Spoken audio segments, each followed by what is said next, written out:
Chapter 272 Incoming Wolves. 3. Those who have the chili powder, block the wolves to the left and right. Qian Shisan ordered. After that order, he brought a dozen people to the river with the chili powder. The other dozen or so went south. The patriarch immediately ordered someone to throw a torch on the firewood. The fire spread out, blocking the wolves from coming down the mountain like a great wall. The wolves that were charging forward immediately stopped. Those with bows and arrows, the chief hurriedly shouted, immediately go up houses or trees and stop the wolves from entering the village from a distance. Yes. 5 or 6 people immediately left with their bows and arrows. The rest of the people quickly retreated to the village, looking for tools as they set traps. Gu Qingrui and Zhouing retreated to Tian Jiawang's house. After a short while, the wolves near the fire all fell into a daze. The alpha wolf howled in anger, and the wolves in front of it immediately began to move to the sides. Only the alpha wolf looked at the crowd coldly through the flame wall. At this moment, Tian Jiawang climbed up to his roof with his bow and arrow. He was shocked when he saw the situation outside. Good Lord, there are so many wolves. Yeah, we're in big trouble. Gu Qingrui turned his head and asked, by the way, have Chunyang and the others settled down? Yup, I've arranged for them to be sent to the underground cellar. That's great. Gu Qingrui looked at the river after he finished speaking. Because Qian Shisan and the rest obstructed the path, the wolf pack slowed down. However, the concentration of chili powder wasn't high enough, and the wolf pack soon began to advance on all fours. Seeing this, Qian Shisan started to lead them into a nearby trap. Suddenly, the wolves' howls rang out again. The village was so frightened that it was in chaos. The wolf's speed immediately slowed, and its movements became more vigilant. At that moment, a few wolves suddenly left the pack and quickly ran into the village. Tian Jiawang shouted, Brother Gu, it's our turn. After that, the two men quickly knocked their arrows and shot at the wolves. Zhouing used her slingshot to shoot a bag of knockout powder in front of the wolves. By the time the powder fell, the wolves were near them. A moment later, one of the two wolves died while the other was seriously injured. They left the team, and the rest of the wolves fell to the ground one after another before they could run far. Not bad, sister. Your aim is pretty good. Tian Jiawang praised in astonishment. He knew that she knew some martial arts and was good at them. He didn't expect her slingshot skills to be quite good, especially her eyesight. It wasn't something that could be learned overnight. No wonder Gu Qingrui dared to let her run into the mountains alone. It's just a so-so. It's mainly because of the excellent knockout powder's effect. Zhouing replied with a smile. Along the river, although Qian Shisan and the others were deliberately leading the wolves into traps, the number of wolves who fell for them decreased. Tian Jiawang and Gu Qingrui immediately took their bows and arrows and began to hunt the wolves, while Zhouing followed behind Gu Qingrui. She replenished her arrows and shot out more bags of knockout powder with her slingshot. In less than a quarter of an hour, the wolves were either stopped outside or had already rushed into the village. The three of them immediately found a stick each and quietly gave chase with their backs facing the village. Just as they were out of an alley, a wolf suddenly came from the corner and pounced directly at Zhouing. Zhouing immediately swung her stick at the wolf's neck. The wolf dodged it and turned to run. Tian Jiawang and Gu Qingrui turned around at the same time and rushed over. One hit the wolf's head, and the other hit the wolf's butt. Seeing this, Zhouing again rushed over and hit the wolf in the waist. 3 sticks came down, and the wolf didn't even have the chance to dodge before it was killed after 2 squeaks. Chapter 273 Incoming Wolves. 4. The three looked at each other, smiled, and continued looking for wolves in the village. With the excellent teamwork from before, the three acted much faster than before. Just as the three killed 5 wolves in a row, a wolf's miserable howl suddenly came from the mountain. The howl was shrill and overbearing. Suddenly, the village was in chaos. The wolves originally hiding in the village began to jump out, followed by chaos everywhere. Oh no, that cry just now seemed to be the alpha wolves. Gu Qingrui cried out in surprise. Yes. If I'm not wrong, the alpha wolf is dead. I wonder who did it. Tian Zhuang agreed. No matter what, let's hurry up and kill the wolves. Otherwise, we'll have no end of trouble if we let them escape. Shouing said. Yes, let's kill the wolves first. Let's head out of the village since they must go up the mountain if they run. Gu Qingrui suggested. Sure. It's fine as long as the people in the village are fine with it too. Tian Zhuang nodded in agreement, and the three of them slowly walked toward the front of the village. As expected, the wolves quickly came out with things in their mouths. Most of them were carrying chickens and ducks, and some were dragging sheep. At the same time, the people in the village quickly surrounded them. They began to fight the wolves in pairs, and soon most of the wolves were killed by them.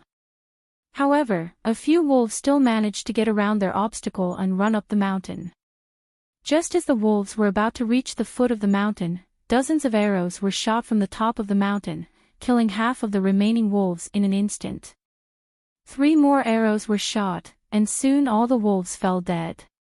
The village chief walked over and shouted, "May I ask who the Good Samaritan who helped us is? Do come out and let us thank you. You're too kind." As soon as the other party finished speaking, a group of people carrying some stuff came down the mountain quickly.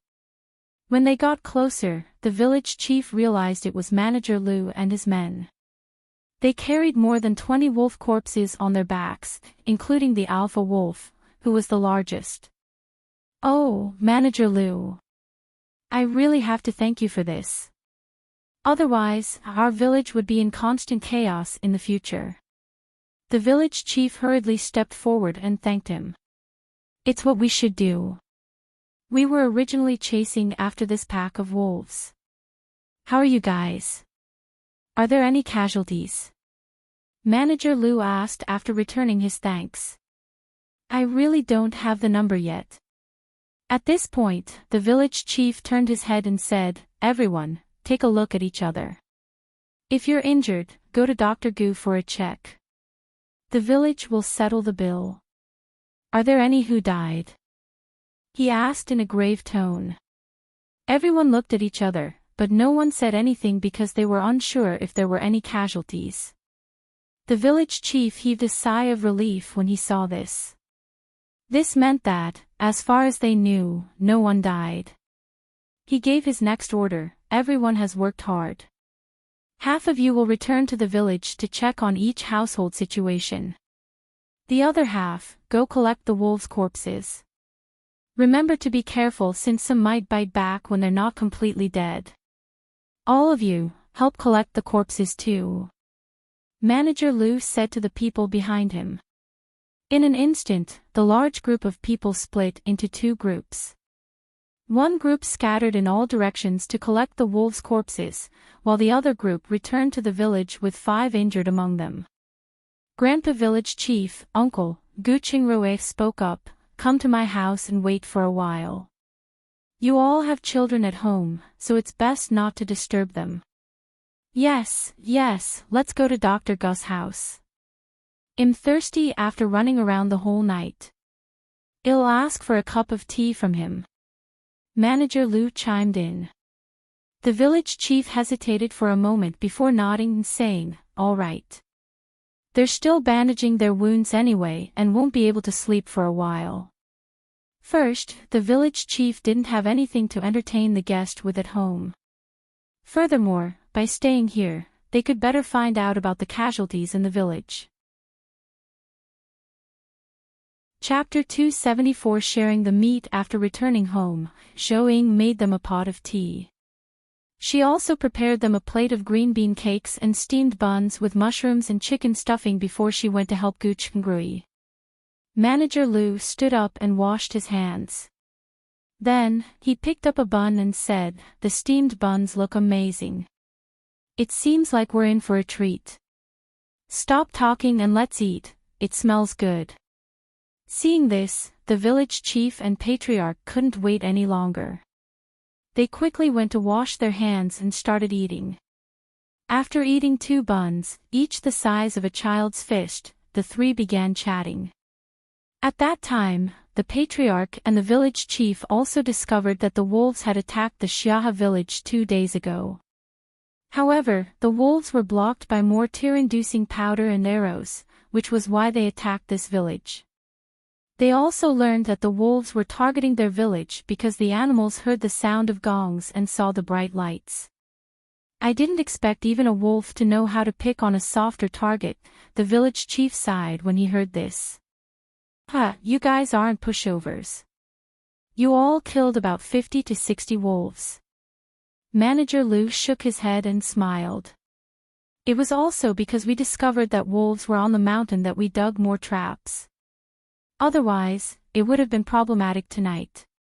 The village chief shook his head and asked, "Manager Lu, have you been living in the manor in Xiaha village all this while?" he asked curiously. "That's right. That's because of the sweet potatoes there. To put it bluntly, we're here to protect the sweet potatoes." "I see." The village chief nodded his head in understanding. If the yield was, as Zhouing said, 10,000 pounds per acre of land, these white sweet potatoes were the country's treasure. Even if it yielded less than half the expected amount, it must still be protected. They owed the young couple a big favor. After all, it would take at least 3 years for them to figure out how to plant these white sweet potatoes on a large scale. After an hour, Qian Jiaxi and Gu Qinzhen walked in. After greeting the 3, Qian Jiaxi said, "Other than losing some livestock, the villagers are all fine," as they hid in the cellars. "As for the wolves' carcasses, there are a total of 93. Please take a look at them." He looked at Manager Lu at this point. Manager Lu and his men helped a lot tonight. Otherwise, the villagers alone wouldn't have been able to kill all the wolves, they couldn't monopolize all the stuff. "Well, take 30 of them. You guys can decide on the rest." Manager Lu said it bluntly. Although wolf meat wasn't delicious, it was getting harder and harder to find food during a drought. He couldn't give up on this. Also, he didn't want to give them the impression that he was easy to brush off, otherwise, it would create a bad precedent further down the line. "I'll have to thank you, Manager Lu." The village chief nodded in satisfaction. They had killed nearly 30 wolves on the mountain and at the foot of the mountain, not to mention that they had helped them solve the problem of their village. So it was thoughtful of Manager Lu only to take away 30 wolves. On the other end, Gooch Kangrui and Zhouing had almost finished treating the injuries of the injured. Then, the group went to the village and began to divide the meat. After removing the 30 wolves belonging to Manager Lu, the remaining 63 weighed about 3,300 pounds. Among them, those who came out to help tonight were first rewarded with 5 pounds of wolf meat, the rest who didn't come got 3 pounds per person. After discussing the distribution, everyone started to butcher the wolves. At this time, the village head found Gooch Kangrui and his wife and suggested, "I heard that you two used quite a lot of chili powder and other concoctions tonight. How about I give you 10 wolf skins as compensation?" After the 2 of them looked at each other, Gooch Kangrui nodded and said, "Well, accept your arrangements. Then it's a deal. But do you guys want to skin them yourselves or prefer us to give them to you after we are done butchering?" "I'll do it myself. I've been quite free recently," Gooch Kangrui answered. Chapter 275. Helping out. After the items were distributed, the couple got half a wolf's worth of meat and 10 wolf skins. Gu Qingrui immediately found a cart and brought it back. Zhuang immediately barked madly after smelling wolf meat when they got home. When Zhou saw this, she grabbed a rooster from her space and threw it at Zhuang. Calm down and have your meal, these are dead wolves. However, once Zhuang bit the rooster to death, he still barked at the cart. Zhou had no choice but to put the cart and everything into her interspace. As soon as the smell of the wolf disappeared, Zhuang finally began to eat his chicken quietly. Gu Qingrui laughed. Zhuang, you're sure a good boy. You have the guts to bark at a wolf. Indeed, we didn't raise Zhuang in vain. Zhou thought of its performance on the mountain and nodded in agreement. The next morning, the smell of meat wafted through the air from every house. Zhou was also stewing the wolf meat in the kitchen, and theirs was the most fragrant one. Gu Qingxi sniffed all the way to the kitchen after he entered the house. Third sister-in-law, your cooking skills are really good. Just the smell alone is enough to make me die of hunger. I'll give you a bowl when it's cooked. Zhou turned her head and said. Thank you, but I'm here on Grandma's orders. I'm here to ask for your help. Gu Qingxi scratched his head. Help? With the wolf meat? Zhou was surprised. Yes, no one in the family knows how to cook it. So, they want you to go over and help. Zhou got up and patted the dust off her apron. All right then. Help me keep an eye on the fire. Remember to keep the fire low. I'll go and take a look. Don't worry, leave this to me. Gu Qingxi patted his chest and said. After Zhou left the kitchen, she went to the backyard to find Gu Qingrui, who was processing the wolf skin. She then took all the seasoning she needed and half a jar of lard to the old mansion. While waiting in the courtyard, Madame Qiao saw her come in and immediately greeted her with a smile, saying, It's been hard on you today. We really can't cook this wolf meat well. All right, I'll just stew it. This way, the taste will be decent. After it's done, you can cut it into pieces and make jerky or meat floss. Madame Qiao nodded in agreement. Okay, we will listen to you. We really can't swallow what we made otherwise. Zhou went directly to the kitchen. After confirming that it was a whole wolf, Mrs. Sun, and Mrs. Guo began to get busy. When they started to stir up the base ingredients, Mrs. Sun asked in surprise, Why did you use lard? Wouldn't that taste weird? No, lard itself doesn't have much taste. If you don't cook wolf meat with lard, the meat won't taste good and will be dry. Zhou spoke as she got busy. No wonder the pheasant I stewed last time was so dry and not fragrant at all. Mrs. Sun spoke with a new understanding. Stewed pheasant and wild rabbit are best to go with streaky pork. Only then will it be fragrant. I'll try it in the future.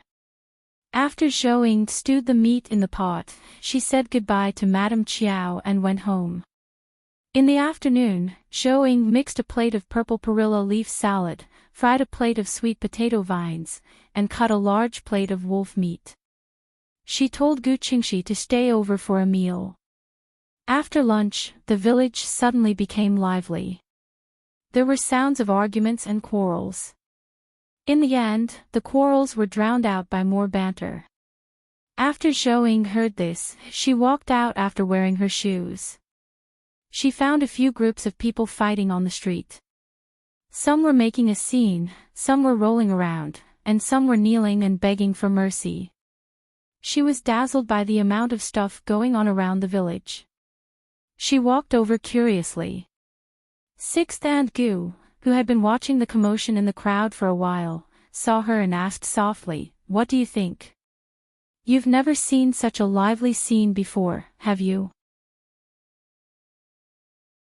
Chapter 276 The Problem Brought by Wolf Meat 1. I've never seen such a scene before. Zhou shook her head. Even when her parents wanted something from her in her previous life, they would request it secretly. They would never make such a scene so shamelessly. What's going on? She asked curiously. Why are there so many families making a scene? To put it bluntly, it's all because of the wolf meat. After a whole morning of publicity by those who came to the village to fetch water, anyone related to someone here came to ask for meat. At this point, Sixth Aunt Gu pointed to a family in front of her and said, this family was a daughter of this house's family who married off to another village, and she brought her whole family over. After that, she pointed to another place and said, that's their daughter-in-law's family. They're all relatives here. What do you think their relationship will be like in the future? No one's living the good life these days. To put it bluntly, it's all because of the drought. Indeed, I don't know when there will be heavy rain.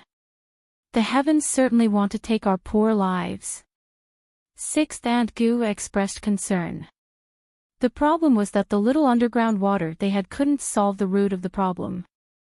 The village would only get more and more chaotic as time went on. Zhou didn't look forward to heavy rain after hearing it. As the saying goes, a long-term drought will lead to floods. If there was heavy rain now, who knows what might happen? Mother, I beg you. Look at your grandsons. They've all lost so much weight. Please do us a favor and give us some meat. We'll be fine with some black flour if there's no meat. We're not picky. While wiping her tears, the woman who had been pushed to the ground said. Behind her knelt 3 children between the ages of 3 and 10, and behind the children stood a hunchbacked man with a bitter face. Looking at the skinny appearance of the family of 5, one could tell that their days were hard. But who wasn't? You guys can go. It's not that I don't care about you, but the problem is that we aren't living well either. As she wiped her tears, the elderly woman in front of her said. After she finished speaking, she looked at another woman beside them. The woman didn't even look at her. Instead, she rolled her eyes and said, "What are you looking at? Our family only has a total of 8 acres of land. We only harvested 100 pounds of wheat from 5 acres of land. This amount of grain has to last us for a year. Do you want our entire family to starve to death?" She then looked at the kneeling woman and continued, "Sister, don't just think about your 3 children. You should also think about your nephews and our family. We have 2 households with a total of 6 children and 5 adults. We are only eating 2 meals daily and are only half full at every meal. How are we going to help you? If you really want to live, you can go up the mountain. There are wild vegetables, fruits, and leaves that can be mixed with low-grade flour. Although you won't be filled, you won't starve to death. Besides, it's not like your family is dying.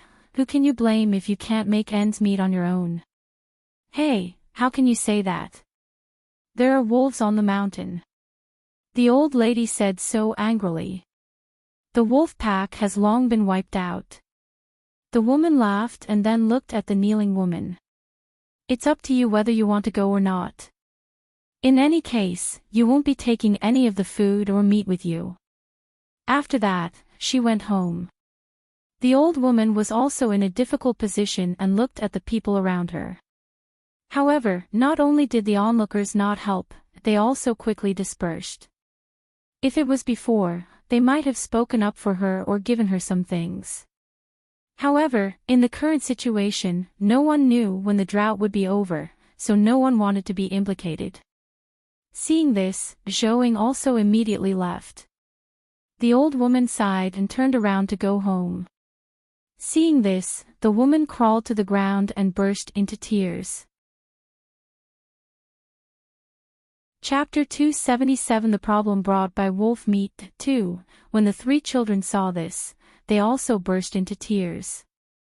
The man of the family went forward, helped them up one by one, and took them out of the village without saying a word. On the other end, Zhou had just returned home when she suddenly heard someone shout, "Help! Dr. Gu, help!"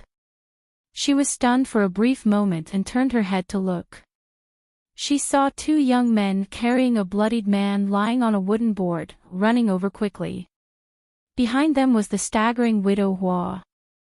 Zhou was shocked. She quickly stopped Zhuang and said, "Just leave him in the courtyard, I'll go get my husband." After speaking, she ran into the house and briefly explained the situation to Gu Qingrui, saying, "Rui, I'm afraid we'll have to suture the person's wounds. You should get ready." Gu Qingrui immediately stood up. "Qingxi, go and get my first aid kit. I'll go and take a look." He washed his hands and walked out. When he saw the person on the ground covered in blood, he paused before saying to the two young men, "Bring 2 chairs out and put the wooden board on then." Afterwards, he walked over and squatted down, carefully checking the person's wounds. Gu Qingrui found that although his internal organs weren't injured, he had many external wounds and lost a lot of blood. He would probably bleed to death if he weren't saved in time. "Dr. Gu, how's my son-in-law's injury?" Widow Hua asked hurriedly when she saw Gu Yuxing stop. "He was sent here in time, so don't worry. But the weather is too hot, so you have to change his wound dressing more often." After Gu Qingrui explained, Gu Qingxi brought the first aid kit over. The two young men took 2 long stools from the house and placed the wooden board on them. Once that was done, the 2 men and Gu Qingxi cooperated with Gu Qingrui to clean and suture the wound. Zhou handed a glass of boiled water to Widow Hua and said, "Auntie, sit down and have a glass of water. They won't be able to finish in a short time. Sorry for your trouble." Widow Hua responded and took the glass of water. However, just as she was about to sit down, she immediately stood up and returned the glass to her. "No, Chunhong is still at home. I have to go back and look at her." After she finished saying that, she ran out in a hurry. Zhou was stunned, but she didn't bother too much about it. Instead, she sat in the shed and drank the water. About 2 hours later, Gu Qingrui and the others had finally finished treating the wounds on Chunhong's husband, Guo Qingsong. After that, Gu Qingrui got the 2 young men to help him. They carried him to the bed in the west room and covered him with a clean quilt.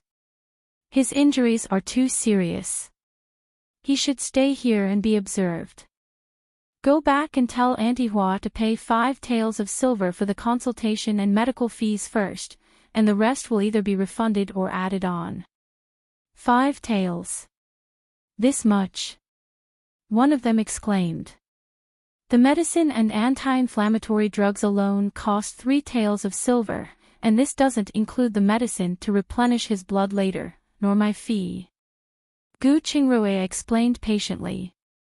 The 2 young men looked at each other and kept quiet. This was because they had seen 8 different-sized wounds on the patient's body. Medicine powder was sprinkled on the wounds constantly to stop the blood from flowing out, and the dressing was changed repeatedly. Thinking of this, the 2 of them nodded and turned to leave. Gu Qingxi looked at the exhausted Gu Qingrui and felt embarrassed to stay longer. He turned around and went home to eat. Seeing this, Gu Qingrui took the bloodied bandage and found Zhou. "Babe, send me into the interspace. He needs a blood transfusion, or today will be dangerous for him. No wonder you asked for 5 taels of silver." Zhou paused before asking, "By the way, what do you want to eat for dinner?" "I'm going to cook now." Chapter 278 The Problem Brought by Wolf Meat 3. I don't have much of an appetite. Gu Qingrui shook his head.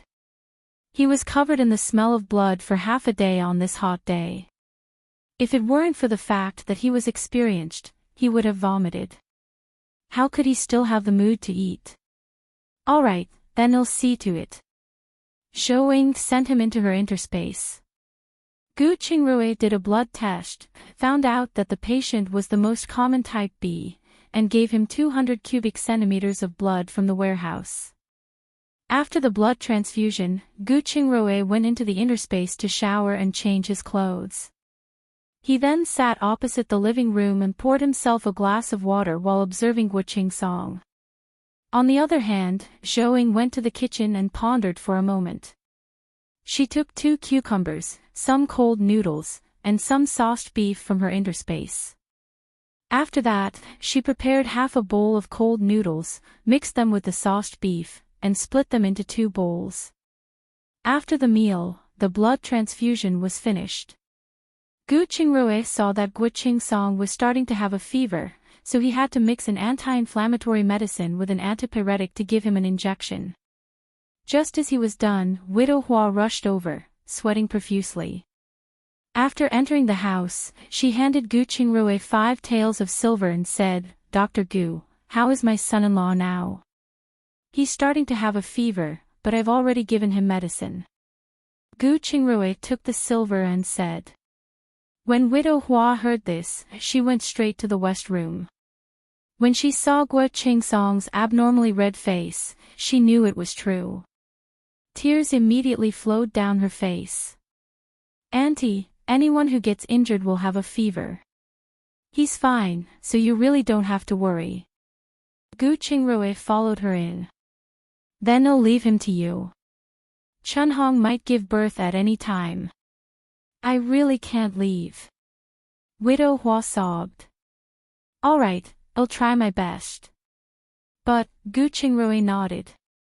"You guys rest. I'll come back tomorrow morning." After saying that, Widow Hua ran out in a hurry. Seeing this, Gu Qingrui reached out his hand and wanted to say something, but he gave up in the end. "What's the matter?" Zhou asked curiously. "Do you want someone to send the patient back to the Hua family?" "No, it's good that he's here. It saves me the trouble of running back and forth on such a hot day. If I'm not wrong, there are knife and axe wounds on Guo Song's body." So, after Zhou heard this, she thought of the chaos in the village and then thought of the identity of Guo Song's live-in son-in-law. She more or less had an idea in her heart.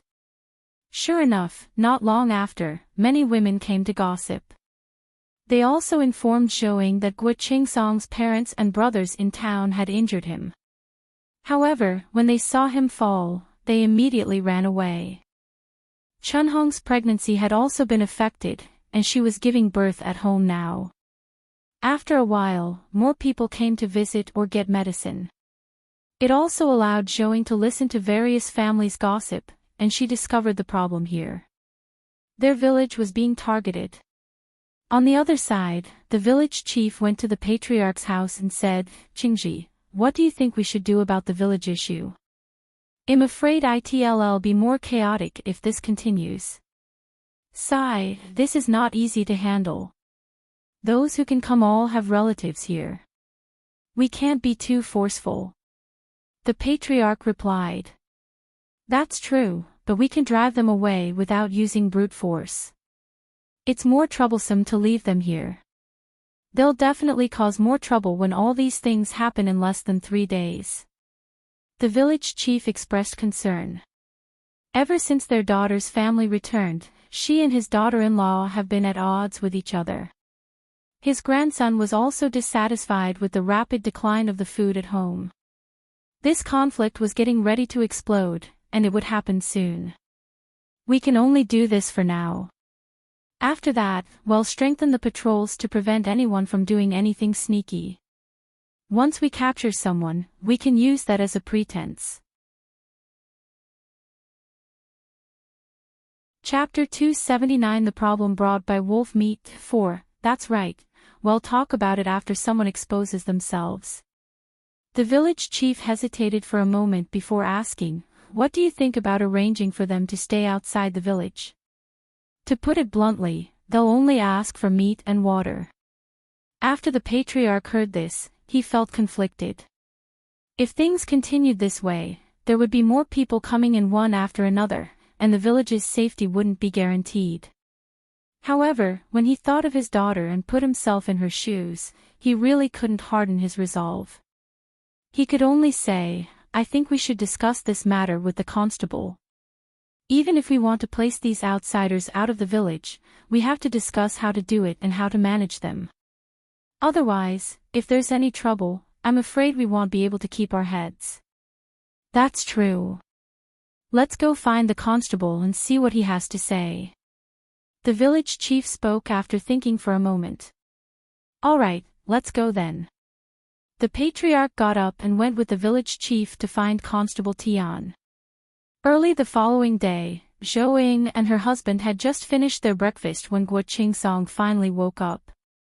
Gu Qingrui quickly went forward to help him up and asked, "How do you feel now?" "It's cold, and I need the toilet." Guo Qingsong spoke in a low voice with a red face. "I'll help you there." Gu Qingrui helped him to the toilet. When they returned from the toilet, Gu Chentroi gave him half a bowl of millet porridge in the pot and said, "You should have a bite first, as you won't feel too cold after eating." "Thank you." Gu Qingsong thanked Gu Qingrui and picked up the bowl to start eating. He finished it in one sitting after making sure it wasn't too hot. In the end, even though he had finished the porridge, he wasn't full. However, he also knew that Gu Qingrui had done his best to give him half a bowl of porridge, especially in the current year. He simply did not have the shamelessness to ask for more. "How's Chunhong?" he asked. "She didn't come to seek medical help, did she?" "No, but I heard that she's giving birth. I don't know if she's done or not," Gu Qingrui said. "What? But it has only been 8 months, Guo Qingsong put down his bowl and said, "No, I have to go back and take a look." "If you go back now, what else can you do other than cause trouble? It's better for you to get well as soon as possible. When you're better, you can go wherever you want. Besides, there's still Auntie Hua at home. When Chunhong finishes giving birth, she'll definitely come to inform us." Gu Qingrui quickly stopped him. Guo Qingsong still wanted to go home after hearing this, but without Gu Shengrui's support, he could not even walk. His view was fading, and he could faint at any time. He knew it was due to the lack of blood, so he didn't move again and sat down obediently. "You can't sit for too long in your current state. You should lie down." Gu Qingrui advised him and helped him lie down.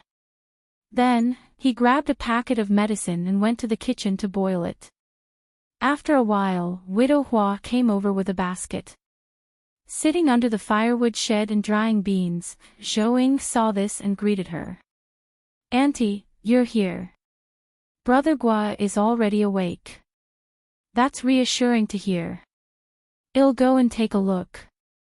Widow Hua immediately rushed into the house when she heard that. When he saw that Guo Qingsong had woken up, she heaved a sigh of relief and said, "Qingsong, you're finally awake. You really scared me to death yesterday. I'm sorry for making you worry. I heard that Chunhong is giving birth. How is she now? Has she given birth?" Guo Qingsong saw her come in and asked hurriedly, turning sideways to get out of bed. But halfway through, he pulled on his wound, and the pain made him break out in a cold sweat. Widow Hua immediately put down her basket and helped him to his feet. "She did, but it's a girl." At this point, she looked at him nervously, afraid that he would dislike her granddaughter. Chapter 280 The Problem Brought by Wolf Meat 5. Although Guo Qingsong was a little disappointed, he still smiled and said, "That's great. A flower must first bloom before it can bear fruit. In the future, when she grows up, she can help Chunhong take care of our other children." "That's right, flowers must first bloom before they can bear fruit." Widow Hua nodded repeatedly. She took out a jar from her basket and said, "Since you were injured and Chunhong just gave birth, I slaughtered a chicken to cook a nourishing meal for you too. You should eat it while it's hot. I will bring you lunch at noon. Sorry for making you worry." "Mother, have you eaten?" "I've left some chicken soup. I'll just make a bowl of chicken noodle soup later." After Widow Hua finished speaking, she filled a glass of water for him. Sorry that you have to suffer here for 2 more days. Come home when you can take care of yourself. Otherwise, it'll be too hectic at home. I'm sorry to trouble you. Gui Qingsong nodded. We're family, no need to be so polite. After saying that, Widow Hua took the basket and walked out. Afterward, she said a few polite words to Zhou Ying and rushed home. When Gui Qingsong finished the small jar of chicken soup, he finally had his fill. Gu Shengru's bowl of medicine arrived shortly. After taking medicine, Gui Qingsong had just laid down when he heard the sound of a gong being struck.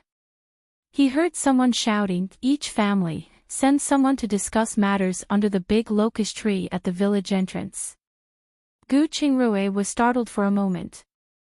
He walked out and said, "Babe, you go ahead. I have to stay at home. There will be many people coming for their medicine." "Alright, I'll go then. If they want us to make any big decisions, we'll discuss it when I get back." After Zhou Ying finished speaking, she put the beans in her hand to dry, put her apron aside, and walked to the village entrance. When she arrived at the village entrance, she saw that many people were already gathered around the locust tree. Seeing her come over, everyone was stunned for a moment as they looked over in unison. Zhou Ying was also feeling a little embarrassed. Because the people sitting here were all men, and most of them were elderly. It was indeed quite jarring for her to stand here as a member of the opposite sex. "Zhou Ying, is Qingrui not coming?" the patriarch asked. "Yes, we have a patient at home, so he can't leave," Zhou Ying replied. When she said this, everyone remembered that the Hua family's son-in-law had been almost beaten to death and was staying at their house. "How's Gui Qingsong's injury? Has he woken up yet?" someone asked immediately. "He's awake. He'll be fine after a good rest because it's mostly just external injuries," Zhou Ying replied. "That's good. Let's quiet down and start the meeting." After the patriarch finished speaking, he looked at Tian Jingzhong and the village chief and retreated to the side. Tian Jingzhong looked at the village chief and said, "You should announce it. I'll add on if there's anything." The village chief nodded and then talked about everyone's relatives staying in the village. "Everyone saw what happened yesterday. I wonder what you all think." As soon as he finished speaking, someone immediately echoed, "What else do we think? Of course, we should be chasing them out. Although our village is in a better state than others, we are also at a point where we are unsure whether we will be able to eat another meal. If those people stay any longer, we'll be squeezed dry to our last drop of blood." "You can't say that. They're all our family. We can't just watch them starve to death. Indeed, it's better to help if we can." "That's nice of you to offer, but are you willing to house them? Don't get yourself into trouble when you can't even have a meal for dinner." Chapter 281 The Problem Brought by Wolf Meat 6. Soon, the people were divided into 3 groups. One group was against it, mainly because of their daughter-in-law's family coming over. Another group was firmly in support, primarily because it was their daughter's family staying with them, while the majority stayed silent. "That's enough. Shut up. We're here to discuss matters, not quarrel."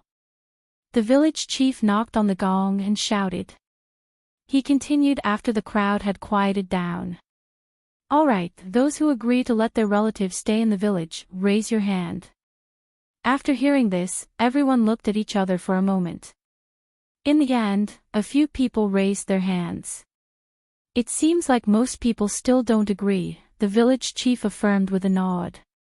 "Wait, village chief, we're the only place with water. If we chase them away, wouldn't we be killing them?" One of the people raised his hand and asked. "That's right, village chief. It's our family. We can't just watch them as they starve to death. Indeed, we can't be too extreme in this matter." "What are you saying? We aren't even stopping the people from drawing water from our village." That's right. The villages within 10 miles line up daily to get water from here. It's not that we don't allow them to take our resources, we just don't want them to live in our village. The village chief saw they were quarreling again, so he struck the gong and reprimanded, "All right, all of you shut up. Since everyone is clear about the pros and cons here, let's talk about the constable and my opinions. If you want to keep your relatives in the village, we really can't say much if you are bent on it.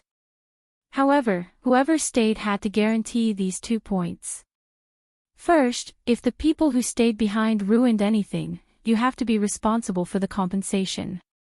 Second, if there's a conflict in your family, don't look for us because we won't and can't mediate your troubles. Go back and discuss this matter. If you're willing to vouch for your relatives, come to me and write a contract of promise." Everyone fell silent. They could guarantee the first condition, but no one could be sure of the second condition. After all, those who could be the head of a family were basically the grandfathers of their families. It was normal to have some friction in any family, let alone in a disaster. If someone started a fight, would they be able to suppress it? Even if they could suppress their daughter's family, being her parents, it was unclear whether they could do the same for their daughter-in-law's parents. At the thought of this, no one was confident that their family would be able to follow this agreement to its absolute. "Village chief, what is your family's plan?" Someone asked curiously because everyone knew that his daughter had returned home. The village chief didn't answer his question but said, "This is precisely why we called everyone over. We want everyone to gather our relatives who have come from afar to live in the warehouse on the dock in town. As for those close to home, just ask them to go home directly. This is for the best. If the family makes a big scene, it won't look good for everyone." The warehouse. That's too far. Someone expressed their dissatisfaction. Indeed, it's at least 4 to 5 miles away. Is it far?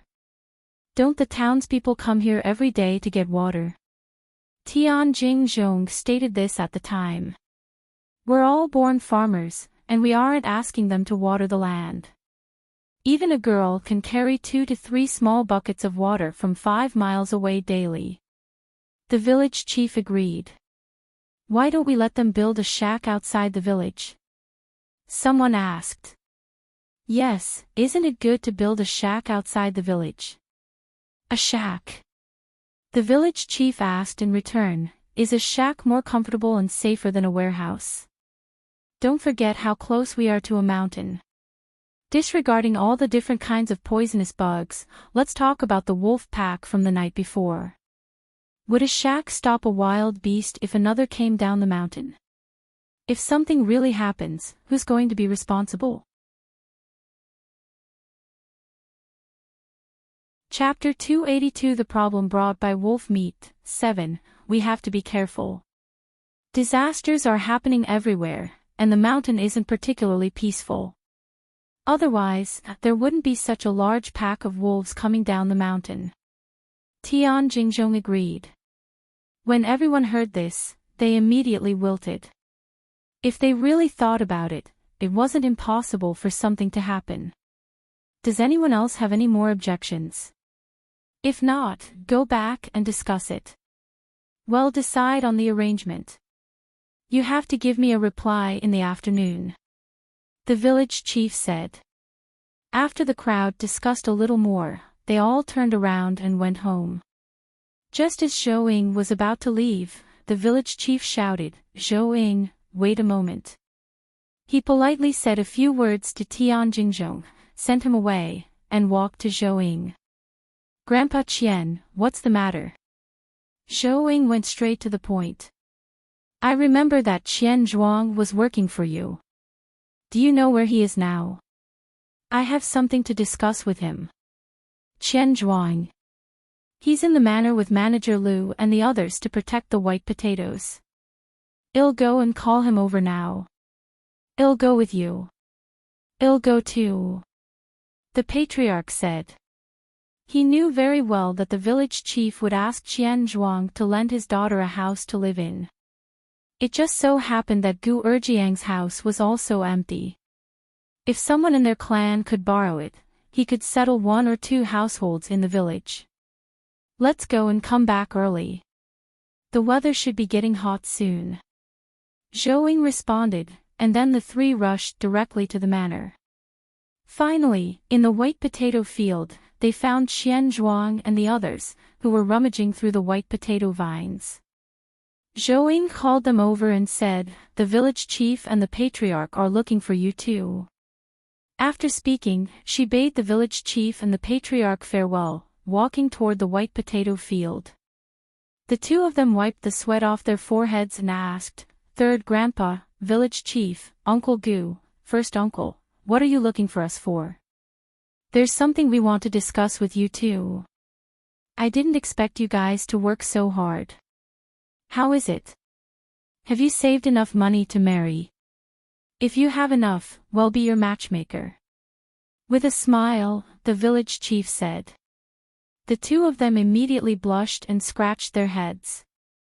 "We have saved enough, but let's wait until the drought is over and we renovate our house." "It looks like you 2 are quite ambitious," the village chief paused for a moment before saying with a smile. "To be honest, I'm here to rent your house for your Aunt Lan's family," he said to Qian Zhuang. My house is in such ruins that you can see the sky at night." Qian Zhuang was stunned by his request. "I know, but it's still livable after some simple repairs. I just wondered if you'll suddenly return to the village." Qian Zhuang went silent for a moment. "If Aunt Lan is staying, then I won't go back for the time being," he said. "I'll return when the house can be renovated in the spring." "Are you sure?" "I'm sure. Staying in the manor is a better life for a single man like me.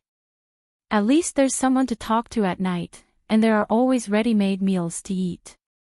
Then it's settled.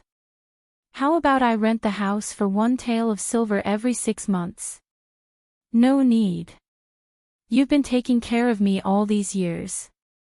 You can always help me when I'm renovating my house next year."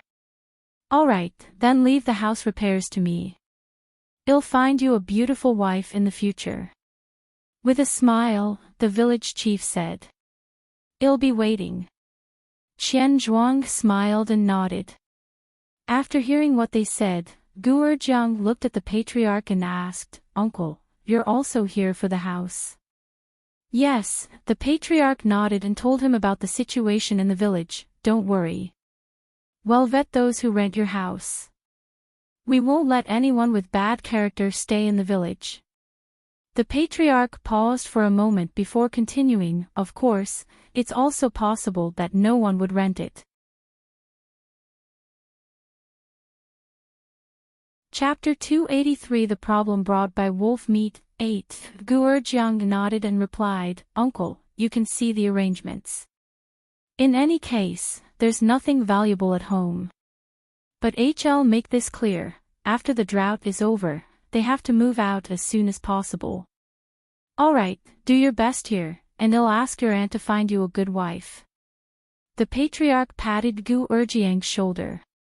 "Hee, I'll leave it to you then, uncle." Gu Urjiang smiled as he spoke. After that, the 4 men walked around the field. When they ran into Manager Liu, the village chief asked in surprise, "Manager Liu, I didn't expect you to come to the fields yourself. Since I'm free, it's good to exercise my muscles and bones." At this point, Manager Liu pointed at a white potato and continued, "How's the growth of these white potatoes looking to you?" "It's pretty good. It looks better than the ones in the village." The village chief bent over and took a look. "It's mainly because we have sufficient fertilizer." Manager Liu wiped his sweat and said, "Let's go. Come to my place and sit for a while. Maybe another day. The village is in a mess now, and we must return as soon as possible." Problems brought by the wolf's meat. The village chief took a breather before giving the thumbs up. "Yeah, many of the villagers' relatives have come to the village suddenly. More and more will come to the village in the future. You guys have to be more careful. The village chief nodded in agreement.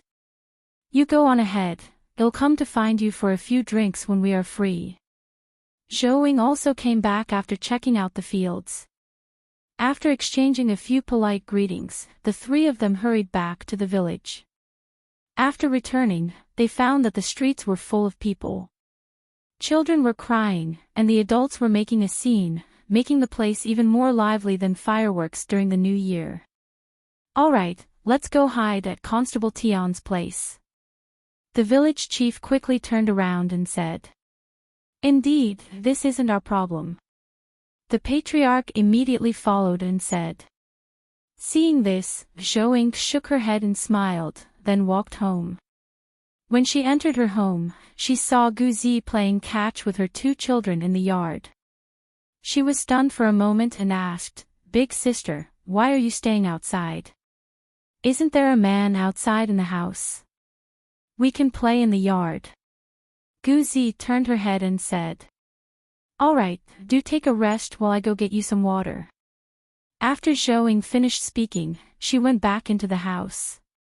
She took a small table and 4 chairs and placed them in the shade of the courtyard.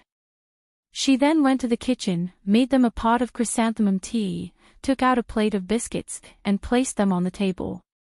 Huan, Lele, take a break and drink water before you continue playing.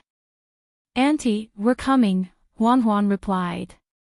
She brought Lele into the house to wash their hands, then ran back and sat on the small bench. They slowly ate and drank their fill. Zhou smiled and took a sip of tea before asking, Big sister, are you used to living in the village? It's nice. The days in the village were peaceful and quiet. Guzi said with a smile. That's good to hear. In the future, when you're free, bring the children out to play more often. Zhou nodded and suggested. When she lowered her head again, the 2 little girls had almost finished half a pound of biscuits on the plate. Take the rest. It'll help you refill them. Zhou stood up. No need.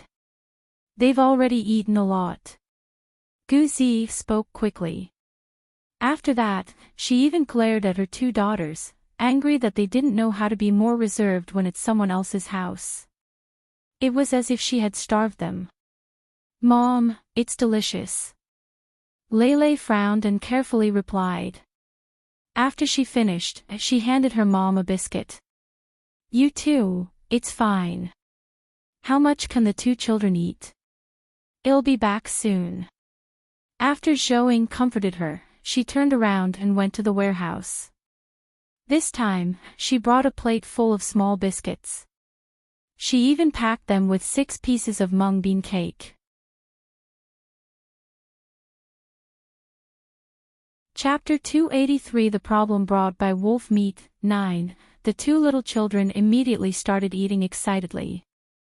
Zhou and Guzi started to chat. After a pot of tea, Guzi said, Sister-in-law, to be honest, I'm here to ask for a favor. You're welcome. If there's anything you need, just tell us. We'll definitely help if we can. Of course, she meant she wouldn't help if it were something too difficult, but she believed Guzi could understand what she meant. Guzi understood and smiled. My father's 50th birthday is coming up soon. I don't know what to give him in this trouble-filled year, so I want to ask you to help me make 6 longevity peach buns. It's the one that your restaurant sold before, the soft one everyone likes to eat. After she finished speaking, she handed her a bag. In it was a bag of about 3 pounds of white noodles and 10 eggs. When is eldest uncle's 50th birthday? Zhou was stunned for a moment. It's on the 8th of July. There are only 3 days left. All right, I'll remember this. Come and get it on the morning of the 8th day of the Lunar New Year. It's too early to make it now.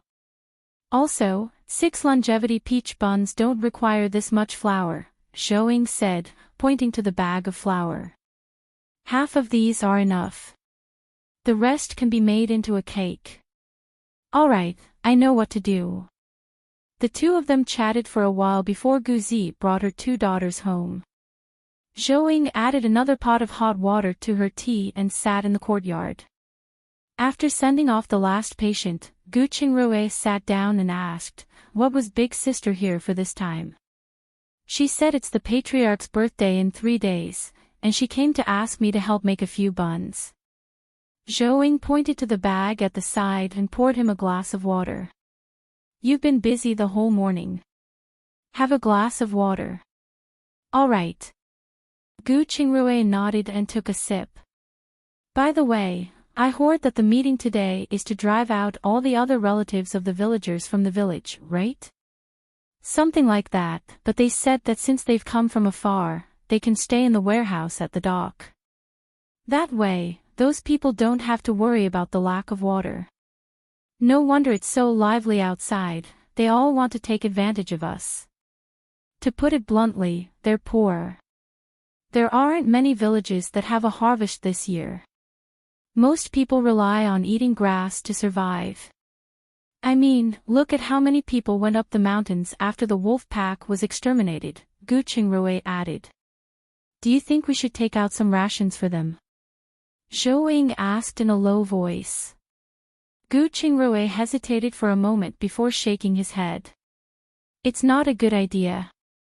Because of the warehouse, the food in the interspace is too fresh, so it's not easy to hide its origins. Let's just wait for a while. We'll do something when we harvest those sweet potatoes."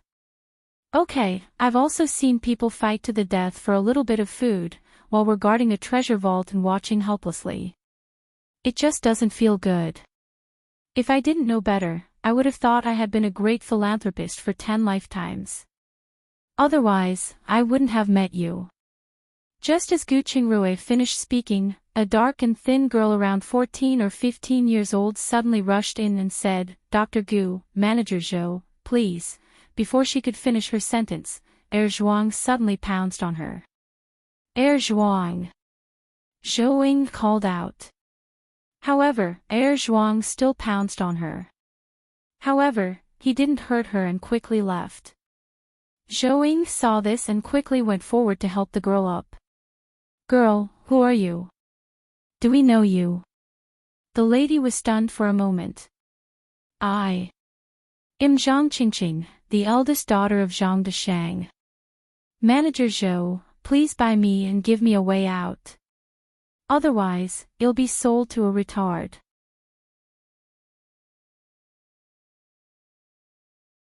Chapter 283 The Problem Brought by Wolf Meat, 10, Zhang Deshang. "Who's that?" Zhou asked in confusion.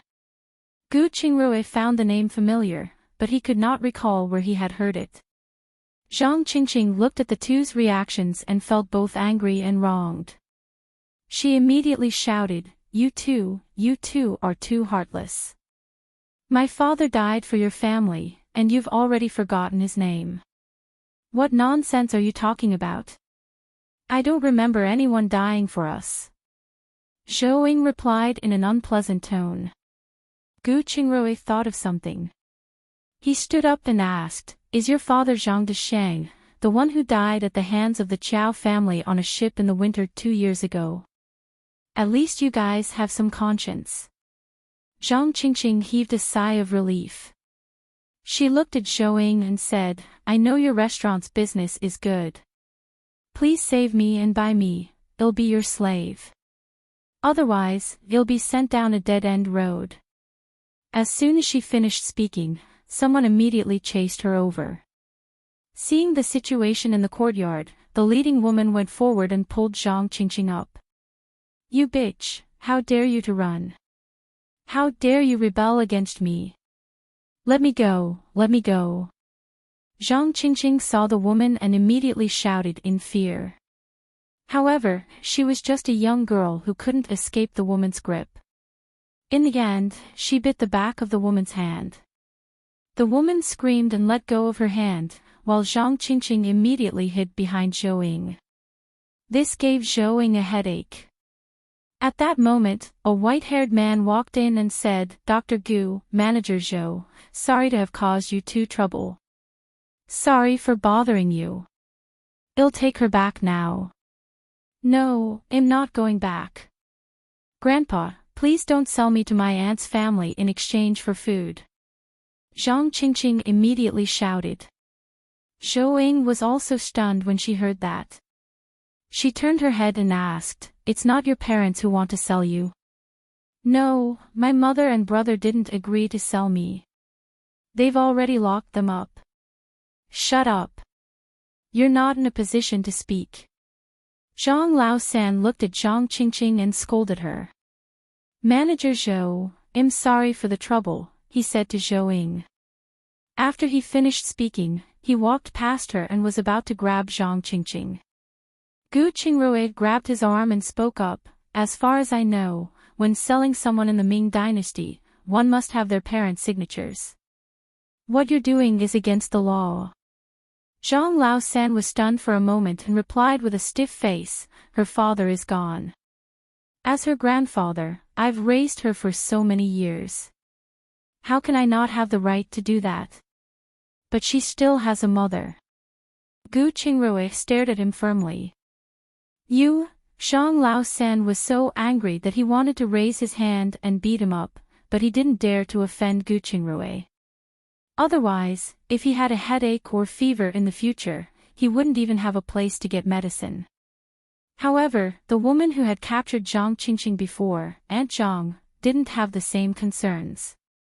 She directly came up and said, What does it have to do with you guys? After she finished speaking, she tried to push Zhou Ying. However, Zhou Ying had practiced martial arts before. Not only was Aunt Zhang unable to push Zhou Ying down, but she was also pushed away. The woman stumbled back 2 steps and collided with Zhuang. Zhuang was so frightened that he took 2 steps back and pounced on her. After pushing her down, he pressed his 2 front legs against her chest and bared his teeth at her while barking. Aunt Zhang saw the sharp teeth in Zhuang's mouth that shone under the sun and was so scared that she didn't dare to move. She could only close her eyes and shout, Help! Help! Father, please save me! Ha ha ha! Suddenly, there was a burst of laughter. Zhou Ying looked up and found that many people surrounded their courtyard.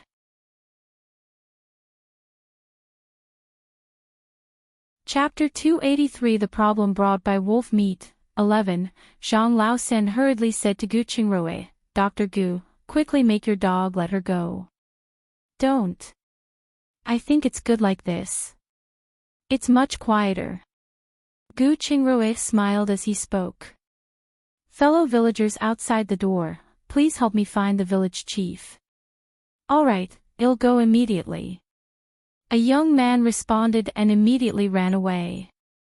You, Zhang Laosan looked at Gu Qingrui angrily. Gu Qingrui immediately turned his head. No matter what, you guys did not consider this properly. To avoid us getting implicated in the future, let's wait for the village chief to come first. He sat back down and continued drinking his tea. Seeing this, Zhou Ying also sat back down. As for Zhang Qingqing, she followed Zhou Ying closely because she knew she was the only one who could save her now.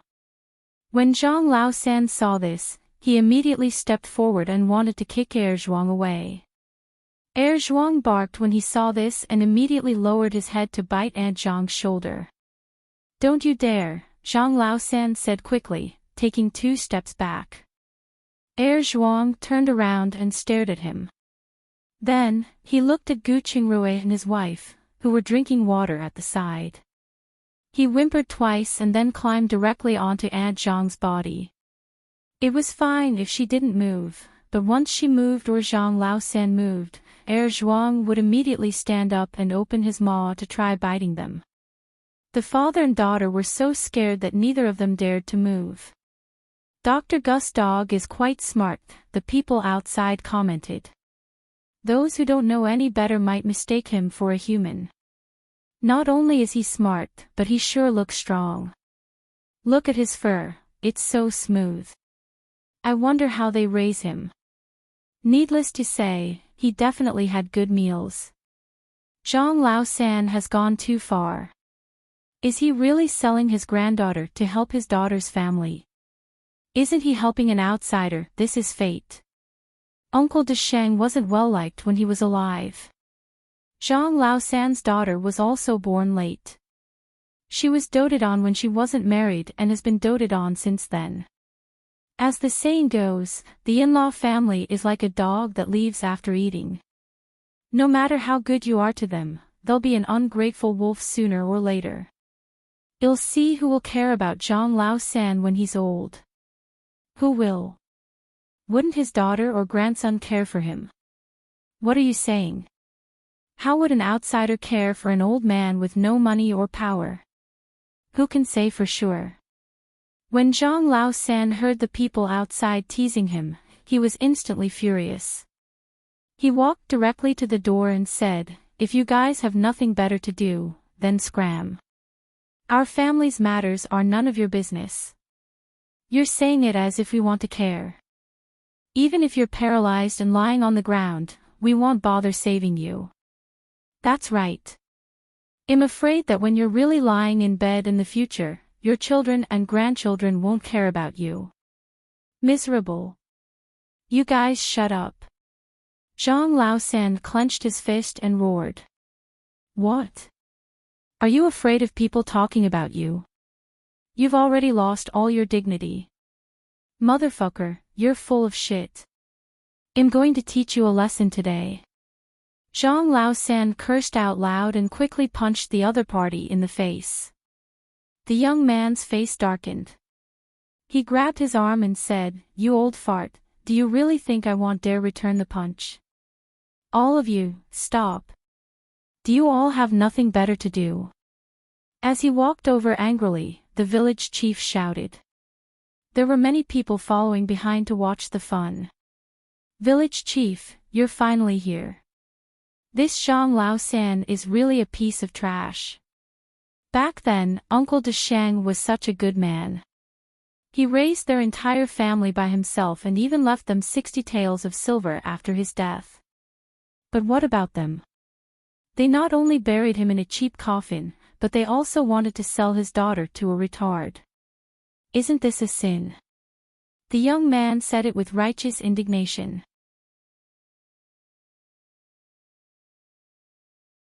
Chapter 283 The Problem Brought by Wolf Meat 12. Indeed, Uncle Desheng was such a good man back then, but his wife and daughter ended up like this. It's really sad.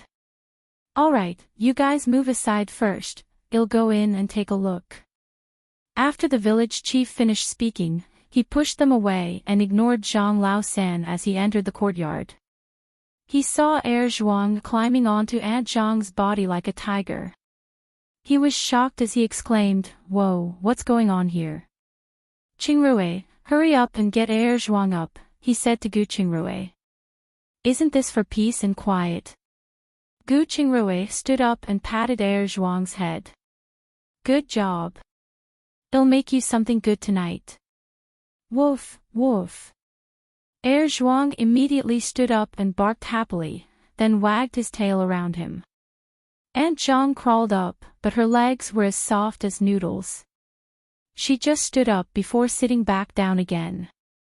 The group of onlookers immediately laughed and said, "Being timid, how'd you get the guts to do things like human trafficking? Isn't this because she has a backer? Look, she peed in her pants. The ground is wet." "Really? It's so embarrassing. Let's see if she still dares to act all haughty." "You bastards, shut up." Aunt Zhang shouted in embarrassment. Zhang Laosan wanted to raise his hand and hit someone. The group of young men wanted to continue goading them, but the village chief raised his hand and said, "All right, shut up. Let's talk about serious matters first." After he finished, he looked at Zhang Laosan and said, "I heard that you're going to sell Zhang Qingqing in exchange for food for your married daughter." "Village chief, we're not selling her. We're suggesting a marriage to her. It's just that the betrothal gift has been changed to food." Zhang Laosan replied with a dry laugh. "Yes, yes. Zhang Qingqing is already of marriageable age. We're talking about her marriage. Aunt Zhang quickly echoed. Talking about marriage, you introduce me to a retard, someone who killed 2 of his wives. Zhang Qingqing roared in anger. Nonsense, who told you that he killed someone? They were the ones who died of illness. Aunt Zhang immediately rebuked Zhang Qingqing. At the same time, she felt a little uneasy. If this matter were to spread to the groom's family, she wouldn't have a good ending. Your good son told me. If he hadn't let it slip, I wouldn't have known that you guys were this cruel. You clearly wanted to kill me. Shut up. How can you talk to your elders like that? At this moment, an older man with white hair and a walking stick walked in. Zhang Laosan's face turned ugly when he saw the man. Big brother, why did you come here? If I didn't come, how would I know that you bastards could do such a shameless thing? Zhang Laosan, you've really brought shame to our Zhang family. Zhang Laoda expressed his disappointment. Alright, since you're the head of the family, I think you should handle this matter. Seeing this, the village chief retreated to the side and sat at the table to drink a cup of tea.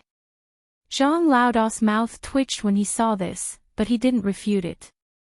Instead, he looked at Zhang Qingqing and said, let's go home and discuss this. Don't disturb Dr. Gu here. Will eldest grandfather really help me out? Zhang Qingqing asked nervously.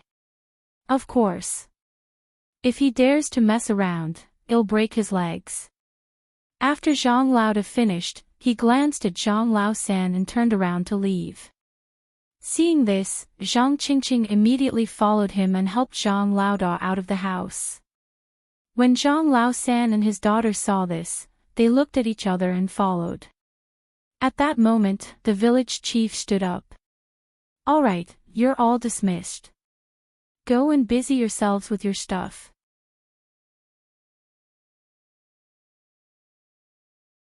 Chapter 283 The Problem Brought by Wolf Meat 13. Everyone immediately left when they heard this, but they didn't disperse. Instead, most of them followed the Zhang family to watch the show. When the village chief saw this, he shook his head and followed.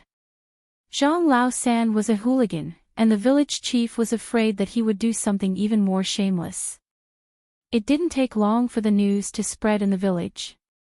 Under Zhang Laoda's pressure and the village chief's witness, Zhang Qingqing's mother and her 2 children took 20 taels of silver, 10 pounds of black flour, a sack of dried vegetables, and 2 acres of land. They went to Zhang Laoer's family, Zhang Laosan's older brother. Zhao Laoer had died but hadn't left behind a child. As for Aunt Zhang, when the village chief asked Zhang Laosan to sign a guarantee agreement, she was opposed by the whole family, so she had to leave. In the evening, all the outsiders in the village had left. Only the village head's children, 6th Aunt Gus's daughter, and Gu Zaiwen's family were left behind. They moved into the homes of Qian Zhuang and Gu Erjiang. At night, after Gu Qingsong's condition had stabilized, he didn't want to stay here anymore. Gu Qingrui had no choice but to send him back after changing his wound dressing. Just as they left, Zhang Qingqing came to visit again. Zhou Ying looked at the purple mark on her forehead and was stunned for a moment. Dr. Gu isn't here. Let me treat your wound. Thank you, Zhang Qingqing said after a pause. After she thanked Zhou Ying, she followed her into the house. After she had her wound treated, she knelt and requested, Manager Zhou, please buy me. Otherwise, the 3 of us won't be able to live. That's impossible. Zhou Ying replied without hesitation. The situation outside was probably much more serious than what she had seen. If she started this trend, she was sure that a long line of people would come to her to buy them the next morning. There may even be parents who throw their children at their front door. However, she didn't want to cause more trouble and couldn't expose her interspace, so she would never take anyone in. Zhang Qingqing's face was full of despair after hearing this. The 10 pounds of black flour they got were only enough for the 3 of them to eat for 10 days. But what were they going to do after that? Thinking of the 20 taels of silver at home, she raised her head and said, "Can Manager Zhou sell us some food?" Zhou Ying shook her head. "My restaurant closed because I couldn't collect more raw ingredients. So I can't do anything about providing you with food. I don't want black flour or rice, just wheat, bran, and the like." When Zhou Ying heard her say this, she quickly thought of Zhang Qingqing's situation and knew she was at a dead end. "I don't have anything you said," Zhou Ying said after a brief pause. "But I have some leftover tofu dregs here. Do you want it?" "Tofu dregs are fine too, as long as they're edible." "Alright, wait a moment." After Zhou Ying finished speaking, she turned around and went to the kitchen. She took out a sack of tofu dregs from her interspace and put it in front of Zhang Qingqing. "You can take a look at them. They're all dried. Although they're not very fresh, they're still edible." Zhang Qingqing's eyes lit up when she saw the sack's contents. She opened it and grabbed a handful of it. As expected, it was dry and ready for eating. She then sniffed it. Other than the smell of sunlight, there was no moldy smell at all. This was a lifesaver in this drought. "Manager Zhou, how much will you sell the tofu dregs for?" she quickly asked. 2 coppers per pound. Zhou Ying hesitated for a moment. Thinking of her situation, she gave Zhang Qingqing a fair price. Zhang Qingqing was stunned for a moment. She quickly bowed and said, "Thank you. I've caused you trouble today. If you need my help in the future, just let me know." Flour mixed with grass in town was sold for 5 coppers per pound, and there was a limited amount. Such a price for the tofu dregs was a steal.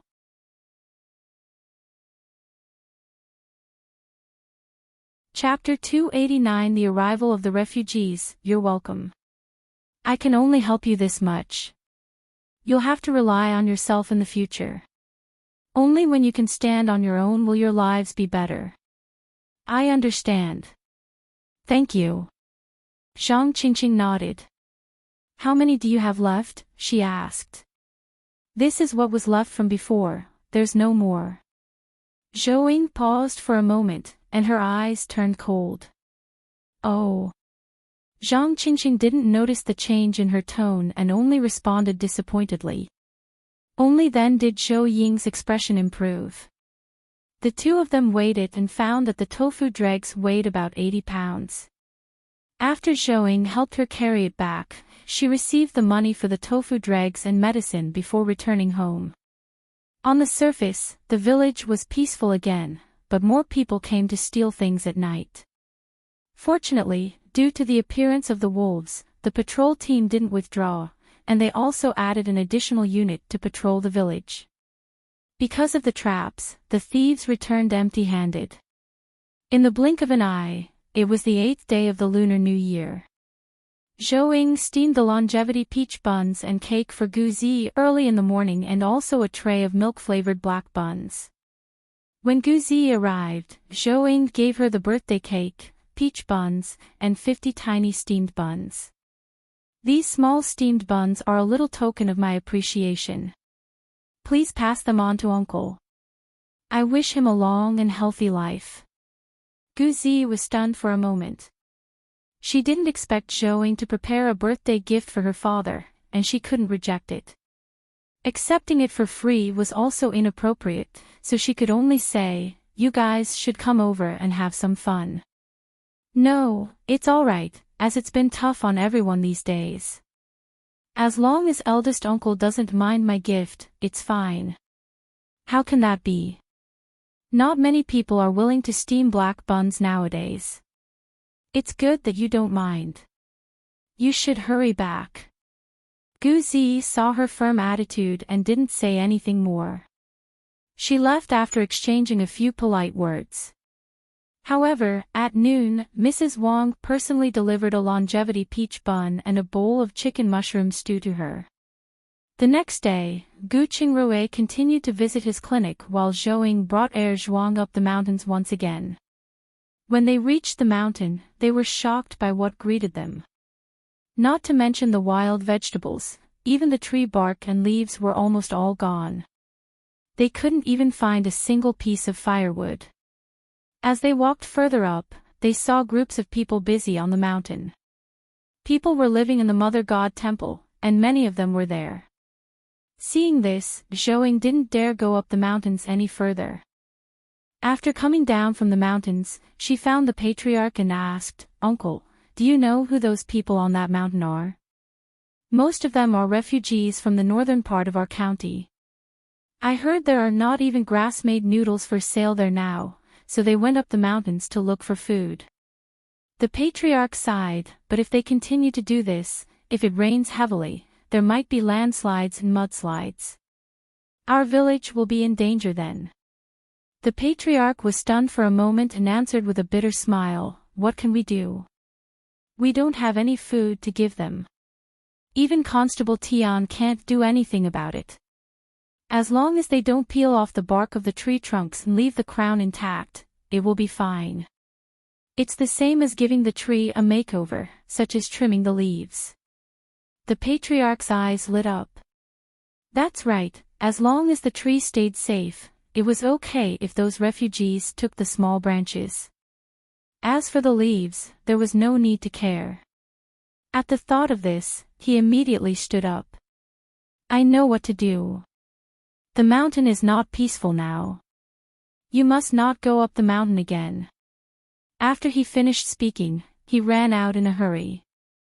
Seeing this, Zhouing returned home.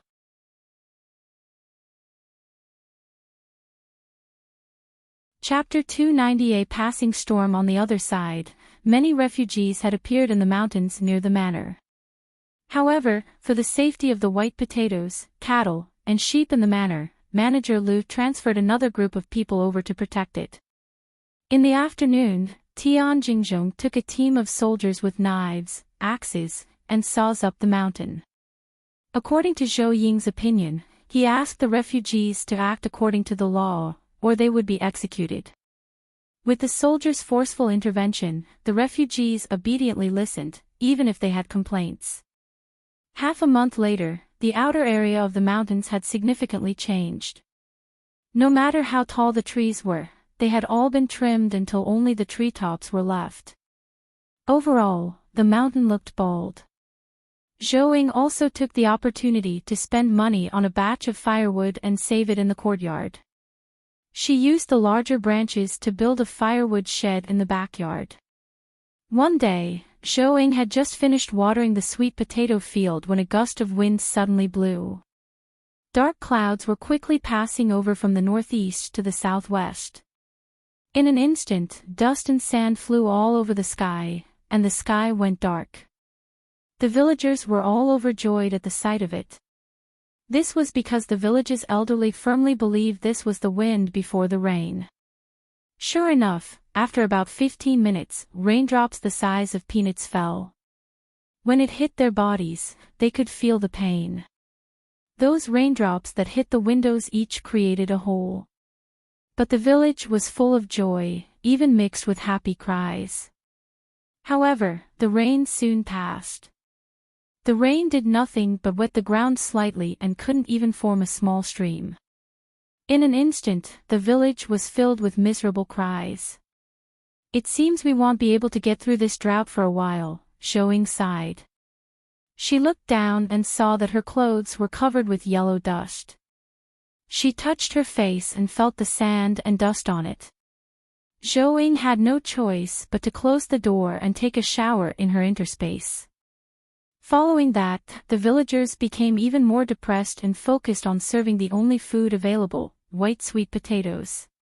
Another half a month had passed, and the sweet potatoes had already begun to protrude from the ground along with dry cracks. Those with no food at home had no choice but to dig them out prematurely for their meals. The victims of this disaster also began to have ideas about those remaining white potatoes. After the village chief realized something was wrong, he immediately asked Tianjinzhong for help. After all, they would have to rely on these white potatoes to ensure they wouldn't go hungry in the following months. Tianjinzhong couldn't suppress all these refugees, so he had to transfer all the officers and soldiers over, along with some who knew some martial arts from the refugees, to guard the white potatoes in the village. At noon, Zhou had just mixed some cold noodles when she suddenly heard someone in the courtyard say, "It seems we have come at the right time. I could smell the lovely smell from far away." Zhou was stunned for a moment after hearing Zhou Weiming's voice. She quickly put down the cold noodles and walked out, and sure enough, she saw Zhou Weiming and manager Lu walking in. "When did you come over to our village?" she stepped forward and asked. "Just last night. I just took a nap and came to see you," Zhou Weiming answered with a smile. Zhou thought to herself that he was probably here for the food. Thinking of this, she asked, "What do you want to eat for lunch?" "I'll go make it now. I don't have the right to choose what to eat at a time like this.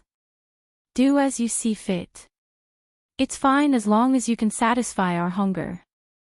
All right, you guys sit in the living room, and I'll be back soon," Zhou said as she returned to the kitchen. In addition to the cold noodles, she made stir-fried preserved meat with green garlic seedlings, a serving of cold lettuce, and a few black steamed buns. After they entered the house, Zhou Weiming looked at the dishes on the table and exclaimed, "Sister, I can see you're living well. It isn't easy to cook 3 dishes this year. I'm sure it isn't easy for you to come over. So, of course, I have to treat you well." After Zhou said this, she handed them a bowl and chopsticks and asked, "How long will you be staying over this time?"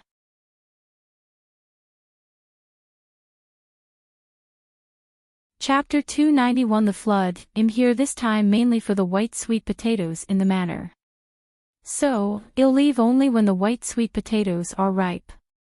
After Zhou Weiming finished speaking, he picked up a black steamed bun and a piece of preserved meat. Zhou didn't say anything more. She also picked up her chopsticks and started eating. After the meal, Zhou made them a pot of Longjing tea. After 2 cups of tea, Zhou Weiming asked, "I heard that the village planted nearly 100 acres of sweet potatoes, right?" "Right, everyone planted some more later on. It should be around 150 acres in total," Zhou replied. "That's great. More is better. Otherwise, I'm afraid the kingdom will be in big trouble," Zhou Weiming stated with a serious face. "What's wrong? Did something happen?" Several counties in the south have suffered from floods. The grain harvest for the second season was destroyed by the flood, so the white potatoes are critical to whether the Ming dynasty can be stabilized. "When did this happen?" "Just 2 days ago. Do you still remember the passing rain a few days ago? It went down south and flooded the area." "I see." Zhou Ying's heart was a little heavy after hearing this. If it was only a disaster in the north, there was still breathing room for the kingdom. After all, most people had already moved down south. Everyone's life would be a little hard and tiring, but they could still endure it. However, now that there was a flood in the south, the people were in despair. "Don't tell anyone about this, in case it causes panic," Zhou Weiming reminded her. "Understood. You should rest. Uncle Lu and I will go find Tianjinzhong." Zhou Weiming nodded. As soon as Zhou heard this, she knew they had business to attend to. She got up and sent them out. She closed the door and returned to her interspace. She then took out many pumpkins and taros, sliced them with her mental power, and laid them to dry. If the situation worsened, they couldn't eat buns or rice. After that, she cooked red beans, soybeans, green beans, and black beans at low temperatures and ground them into powder for instant drinks. She also made some black sesame paste. At night, after Gu Qingrui returned, Zhou told him about the flood in the south. She sighed, the Ming dynasty is sure filled with disasters. It's normal. Things will inevitably get hard when there are no high-yield crops or food reserves. Now, I'm just afraid someone will take the opportunity to rebel. That'll be miserable for everyone. Gu Qingrui commented. By the way, when I just came back, I heard that the water level of the well at the village entrance has dropped, he said. With so many people using it, it's good enough that there's enough for everyone. Fortunately, the white potatoes are about to ripen. Once they've ripened, the water consumption will lessen. I hope we can hold on until it rains or snows. Otherwise, we'll have to go deep into the mountains to find more water. Gu Qingrui paused and continued, by the way, it's almost the 15th of August. You should find some time to make 10 pounds of mooncakes. Forget about the mooncakes. It's not suitable to make mooncakes that consume both oil and flour. I'll make some chestnut cakes and slaughter a sheep. Well, gift our acquaintances 2 pounds of mutton and 1 pound of chestnut cake. That's fine, too. It's fine as long as it conveys the same meaning. We'll have to give our extended family 2 wolf pelts too. After dinner, the two of them entered the interspace. Gu Qingrui looked at the things she had prepared and smiled. He asked her to bring out some wheat bran, peanut cakes, a large number of dried white potato vines, and some dried dandelions. He then mixed them according to some predetermined ratio and crushed them into powder. Although these inferior noodles didn't look any different from the ones sold outside, they wouldn't hurt their throat and were healthy. As for Zhou Ying, she started making chestnut cakes. However, she didn't only make the 10 pounds of chestnut cakes that Gu Qingrui suggested. Instead, she made more than 50 pounds of chestnut cakes, all of which were made using the mooncake mold.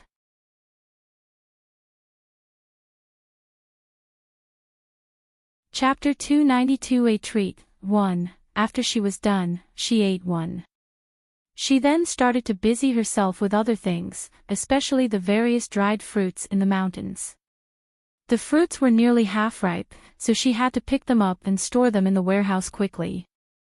The next day, Gu Qingrui didn't go straight to his clinic. Instead, he brought 2 pounds of chestnut cake, 2 pounds of dried wolf meat, and 2 pounds of dried beef. The couple then went to the manor together. Zhou Huaiming, who was drinking a gruel made of white sweet potato vines with a disdainful look, saw them coming as his eyes lit up. He approached them and said, "Brother Gu, you're here. Have you eaten? If you haven't, do you want to eat together?" "Tvi eaten. I'm just here to visit.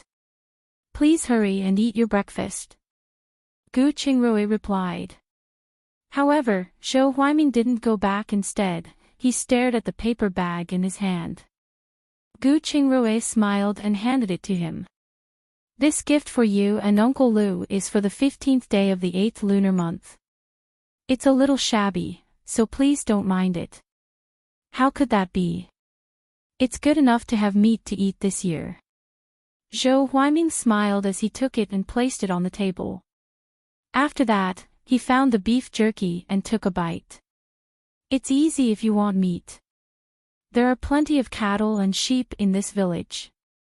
If you want to eat them, you can pick one for slaughter any time," Gu Qingrui replied. "Really? I'll have to pick up some cows during the festival later.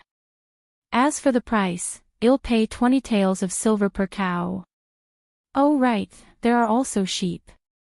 How about 5 taels of silver per head?" "There's no need, don't refuse. We're brothers, but we should settle our accounts clearly. It's good enough that you're letting me eat your livestock. Alright, but tonight I'll treat you. How about we eat some lamb skewers?" "Sure, I've been craving it for a long time, but I'm just too embarrassed to say it." Zhou Huaiming laughed. "Oh right, I have wine here, you don't need to bring them," he added. "Alright, you can pick a sheep or 2 this afternoon. I'll come back early." Gu Qingrui turned around and left. Zhou didn't want to run back and forth, so she stayed behind. After exchanging a few polite words with Zhou Huaiming and Manager Lu, she turned around and went to the livestock shed. Although cattle and sheep breeding was restrained as much as possible because of the lack of grass, many little ones were still being born.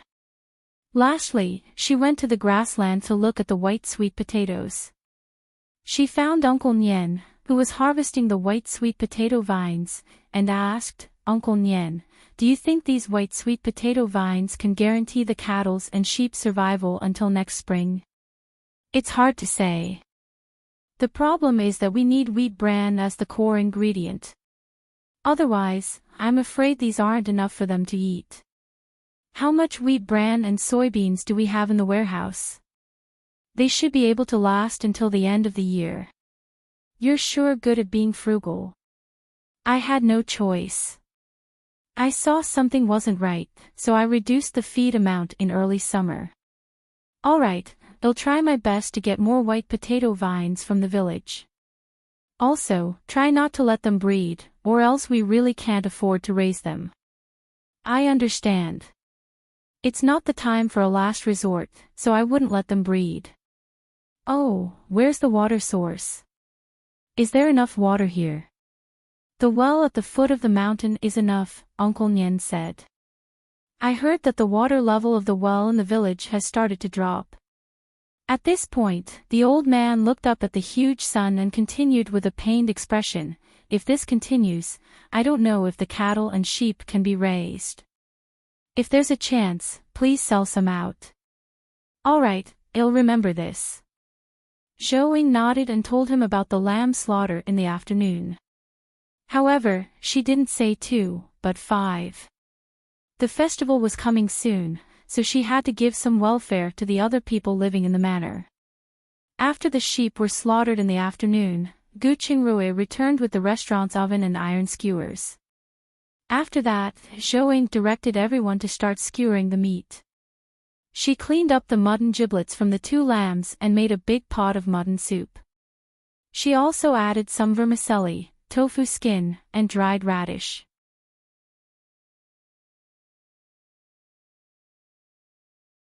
Chapter 293 A Treat 2. The rich aroma of the mutton giblet soup drew in all the residents of the manor. Zhou wasn't stingy. She gave each family a large bowl, including the people that Manager Lu and the others brought. She then gave Qian Zhuang and the other long-term workers a bowl each. There wasn't much left, but it was enough for each of them to have a bowl. After the skewers started cooking, Zhou asked someone to bring Chang Shun and Uncle Nian over. They sat together to roast the mutton. Of course, after it was cooked, she gave 5 skewers to each long-term worker. When they were almost done eating, Zhou Huaiming rubbed his stomach and said, "This is the most filling meal I've had in the past 6 months. I'm certainly not used to it." "No way, you don't have enough to eat in the military camp?" Gu Qingrui asked in surprise. In his opinion, although the food in the military camp during this bad year wasn't good, it wasn't to the extent of being unable to eat enough. Zhou Huaiming nodded.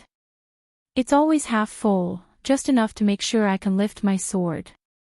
Gu Qingrui nodded his head in understanding, and he didn't know what to say for a moment.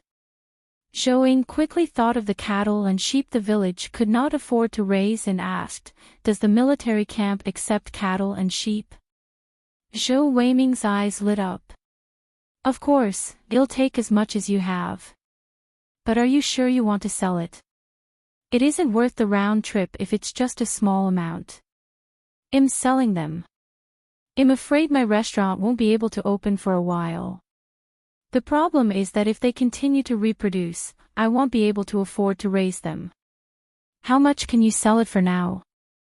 Zhou didn't reply but looked at Uncle Nian. The older man was stunned for a moment. After he understood what Zhou wanted, he quickly chewed the meat in his mouth a few times and swallowed it, then said, "General Zhou, we can spare about 200 cows and 1,000 sheep. We should be able to produce 100 cows and 500 sheep from our farm, too," Manager Lu replied. Good, great. The camp will have no problem holding on with the addition of these cows and sheep until the new year. Heartwarming nodded. But they're all living beings, he worriedly added. I'm afraid it won't be easy to ship them.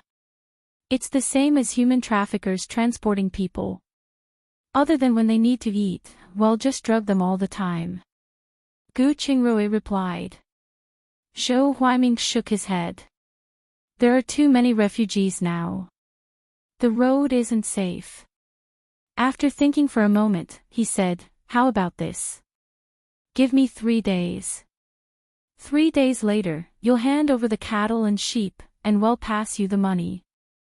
We'll pay the price we agreed on before. All right, then we'll talk about it in 3 days. Zhou nodded. After Heartwarming finished speaking, he looked at Chang Shun, who was sitting to the side, and asked, Chang Shun, right? How many people in the manor know how to plant white sweet potatoes from the beginning to the end? Chang Shun paused for a moment before he hurriedly sat up straight to reply, General Zhou, most of the elderly in the manor know, and there are about 10 of us. That's great. Inform them that they should come with me on a long trip after the white sweet potatoes are harvested in a month. General Zhou stated. You mean we are planting the sweet potatoes in the south? Gu Qingrui asked. That's right. Now, the entire Ming dynasty is short of food, so we must plant them as soon as possible. Otherwise, the people will starve and might do something terrible. It's best to find sandy soil with a water source nearby. Also, there are many kinds of insects in the south, so the land must be deeply plowed, and the people must be prepared to kill the insects. Otherwise, the white sweet potatoes will all be eaten by insects. Zhou reminded him. So troublesome. It's not too much trouble. I think the old local farmers will definitely know. You can ask the local people when the time comes. That's true. Every place has its own climate. We do have to pay attention to this. Heartwarming nodded in agreement, then asked curiously, then why did you suggest choosing a place with sandy soil?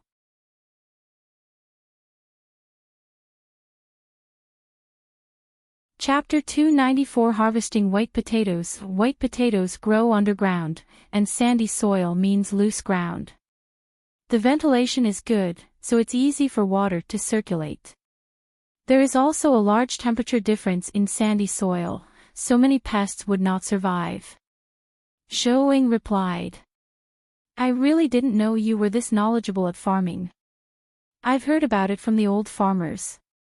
You can liken white sweet potatoes to peanuts. Peanuts are also suitable to plant in sandy soil. I see.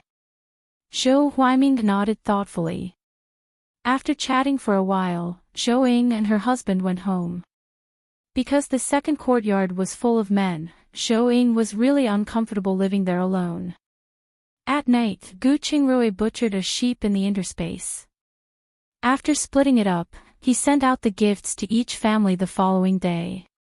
In the blink of an eye, another month had passed. As the weather gradually turned colder and the water consumption decreased, the water level in the wells finally stabilized. Meanwhile, the people started to harvest their sweet potatoes. Zhou Ying's family was the first to harvest sweet potatoes. While harvesting them, she also called a strong laborer from each family to come over and learn. After all, harvesting sweet potatoes was a technical job. If they weren't careful, they would damage them. The people were learning from the side and naturally felt embarrassed just watching, so they began working, and most potatoes were collected in less than an hour. Zhou looked at the small mountain of white potatoes and smiled with satisfaction. With these white potatoes as a cover, their future life wouldn't be difficult. After that, she said to everyone, do you understand now? If you do, then hurry up and go back to harvest your potatoes. Remember to pick out the broken pieces, wash them, cut them into pieces, or dry them. Otherwise, they won't be able to preserve it for a long time. Thank you. This isn't a difficult task. Everyone, go back and harvest the sweet potatoes. The patriarch said. Wait, if anyone doesn't want the sweet potato vines, you can sell them to me. 1 acre of sweet potato vines for 1 tael of silver. Zhou said. The crowd murmured in surprise, but no one affirmed her. After all, it was an unknown year ahead. They were thinking of drying it and grinding it into grass noodles to eat with the white potatoes. Seeing this, the patriarch felt a little embarrassed.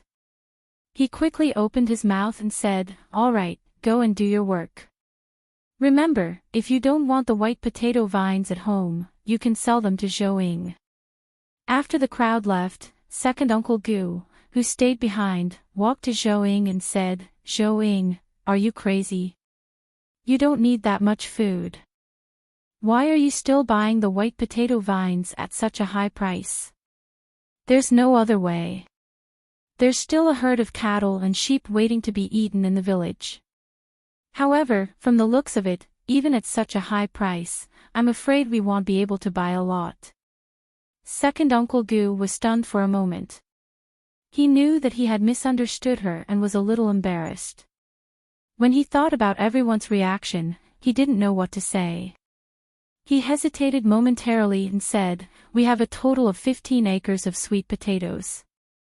I'll give you 10 acres of sweet potato vines for free.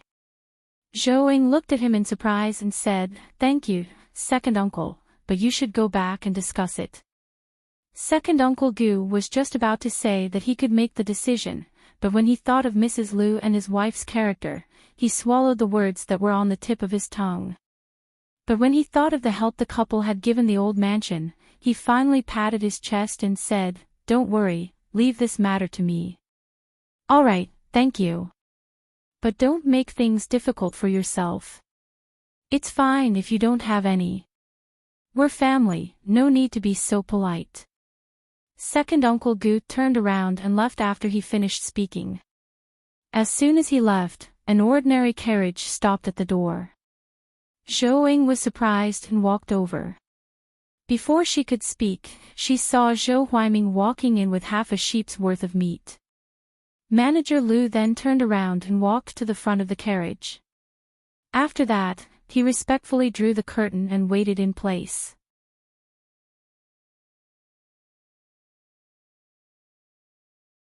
Chapter 295 The Third Prince. After a while, a man who was about the same age as Heartwarming walked out.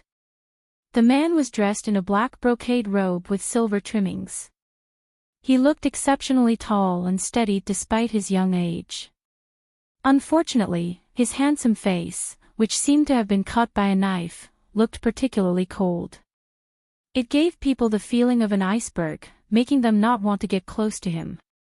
Seeing that Manager Liu was more respectful toward him than toward Heartwarming, Zhou immediately had an answer in her heart. This person was most likely the third prince, who was in charge of the Dongyang Navy. She just didn't know why he had suddenly come to visit. She quickly stopped the barking Zhuang and said, Please come in. After sensing her gaze, Heartwarming asked in surprise, Did you know who he is? I guessed, Zhou said, nodding. However, she was too embarrassed to greet him because they didn't take the initiative to introduce him. Instead, she bowed according to her original owner's memory and welcomed them into the house.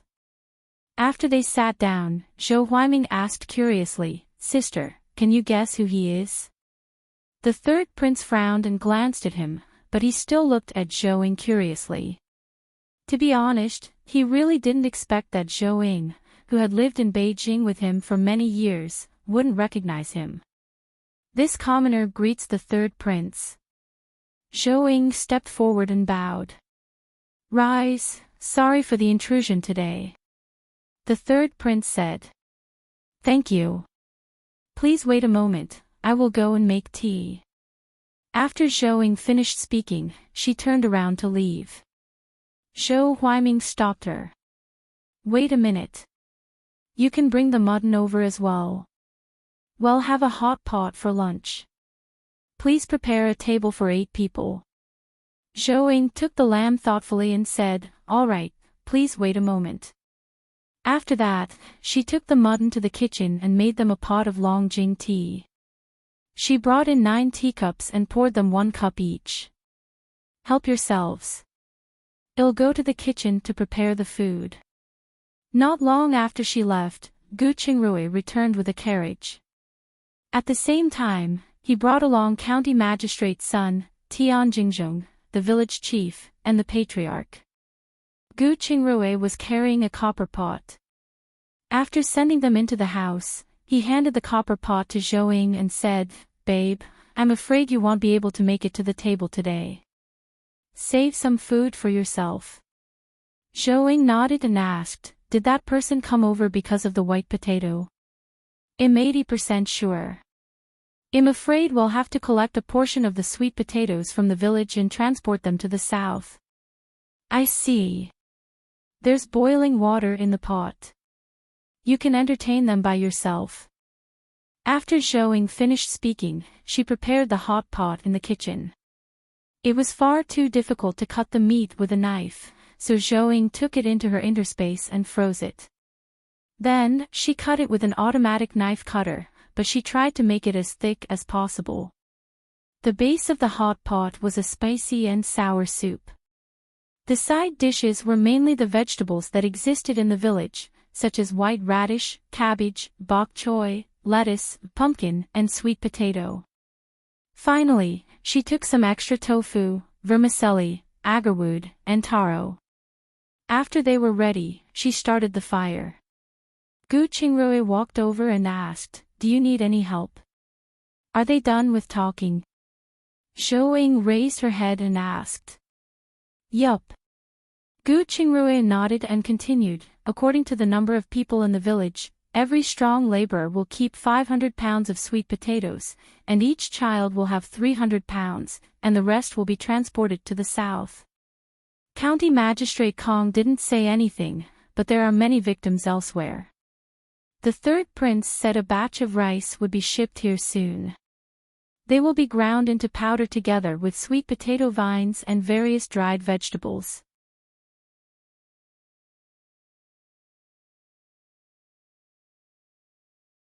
Chapter 296 Harvest Output. It seems like my plan is going to fail. Zhou spoke with a depressed look.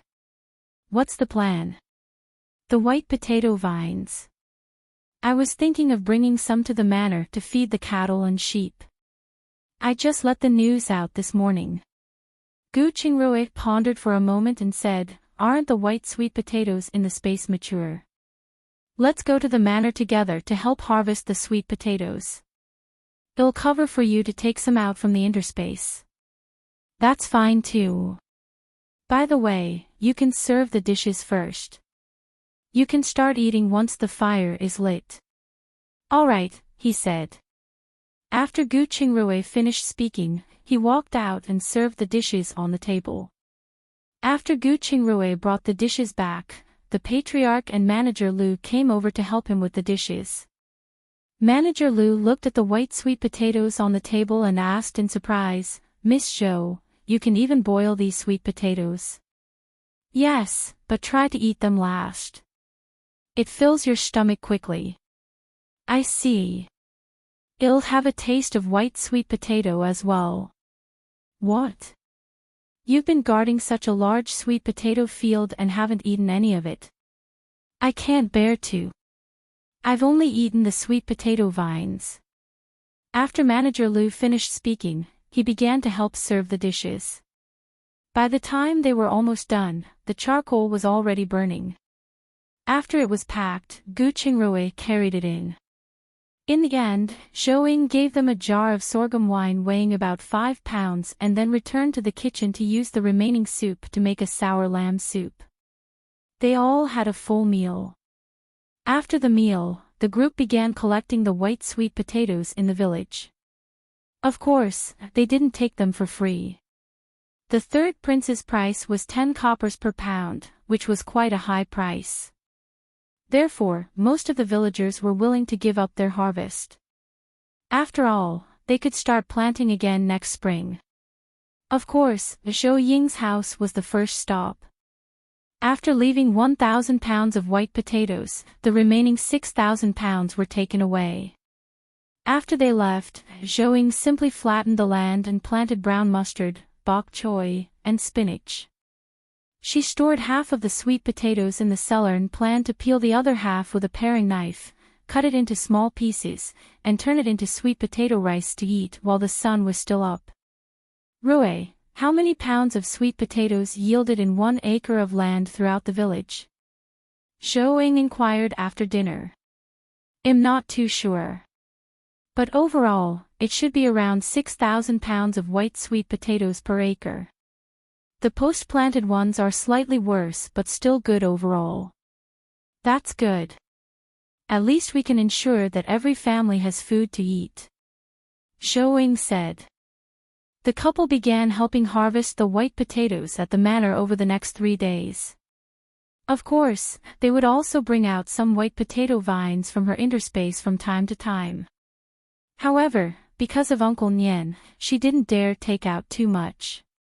She only took about 20 acres of white potato vines. After the planted white sweet potatoes were harvested, the third prince asked Manager Lu, "How many pounds of sweet potatoes are there in this manor?" "I've just weighed it. The ones in the fields are about 8,000 pounds. The ones in the grasslands yielded a little less, about 5,000 pounds. By the way, there's another batch that was planted late." Zhou Ying meant to wait another month before harvesting them. Manager Lu paused for a moment before continuing. "If we're talking about the best harvest of white sweet potatoes, it's Zhou Ying's and her husband's. The yield per acre is more than 9,000 pounds. It's said that it's because her family's sweet potatoes have never been short of water. I think we should really do as she said and find a sandy land with sufficient water to plant them." "How many acres are left?" The third prince nodded in agreement and asked. "About 300 acres, I was the one who planted it after they started." "Keep them all. Other than the rations for the people in the village, they are also for next year's seeds. You'll also have to stay in the village after harvesting the white potatoes. First, you have to protect the safety of the husband and wife, and second, you must protect the cattle, sheep, and the remaining seeds. If the next year turns out well, you can work with County Magistrate Kong to promote sweet potatoes in Yunhe County."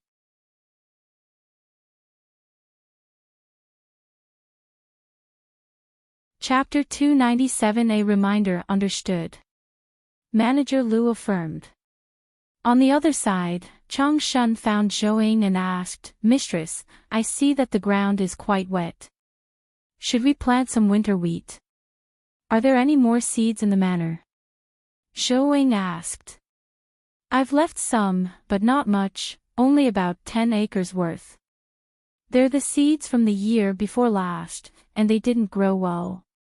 I'm afraid it won't be acceptable." Zhou Ying pondered for a moment and said, "Then pick the seeds carefully. Find the big and whole ones, plant as many seeds as possible. For the rest of the land, I'll give you some vegetable seeds later. You can plant them all. If people can't finish eating them, you can store them to feed the cattle and sheep." "Okay, then I'll go down and get people to fertilize the land." Chang Shun turned around and left after he finished speaking. Zhou Ying found Gu Qingrui, who was drying the sweet potatoes in the field. The two of them greeted the third prince and Zhou Huaiming before going home. After the two entered the interspace at night, Zhou Ying collected all the white potatoes. After washing the remaining potato vines, she dried them in the drying area. She collected some duck eggs and birds' nests too. After she was done, she packed 2 sacks of white potatoes and planned to send them to Zhao Qing and the others in town. On the other end, Gu Qingrui, who had finished feeding various livestock, came back and understood her intention. He said, "Take out 2 more bags of the grass noodles I ground before. I guess they don't have much food left." "That's true. Give them 20 pounds of beef oil, 20 pounds of beef, and some amount of dried vegetables." Zhou proposed and prepared the items. After that, the two butchered all the mature cattle, sheep, pigs, chickens, and ducks and stored them in the warehouse. The following day, Gu Qingrui carried a carriage full of goods to town. Zhou carried 10 pounds of cabbage seeds, 10 pounds of snow barley seeds, and several rapeseed and spinach seeds and headed to the manor. When she arrived at the manor, she handed them over to Changshan, and everyone began getting busy. "I didn't expect you to have so many vegetable seeds," Manager Lu said as he walked over. "At the beginning of summer, when Manager Chiu of the seed shop was closing, I bought all the seeds at a low price." Zhou added, "By the way, do you want some? You can plant it in your manor.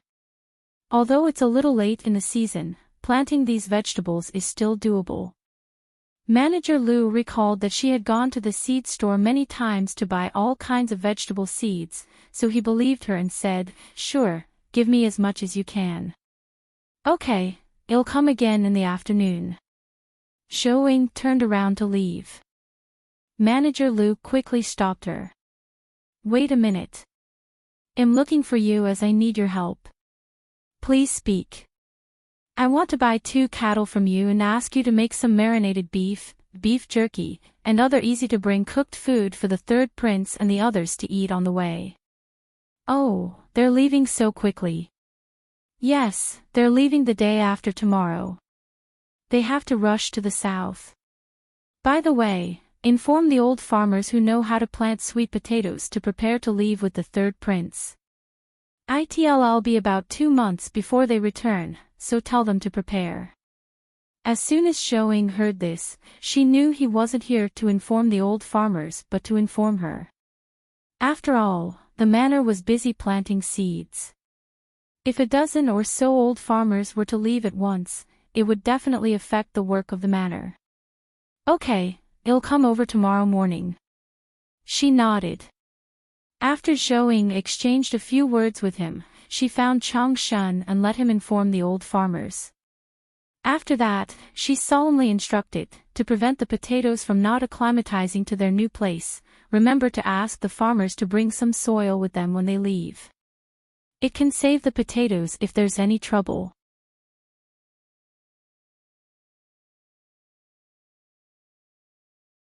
Chapter 298 The Excited Emperor 1. You're sure meticulous.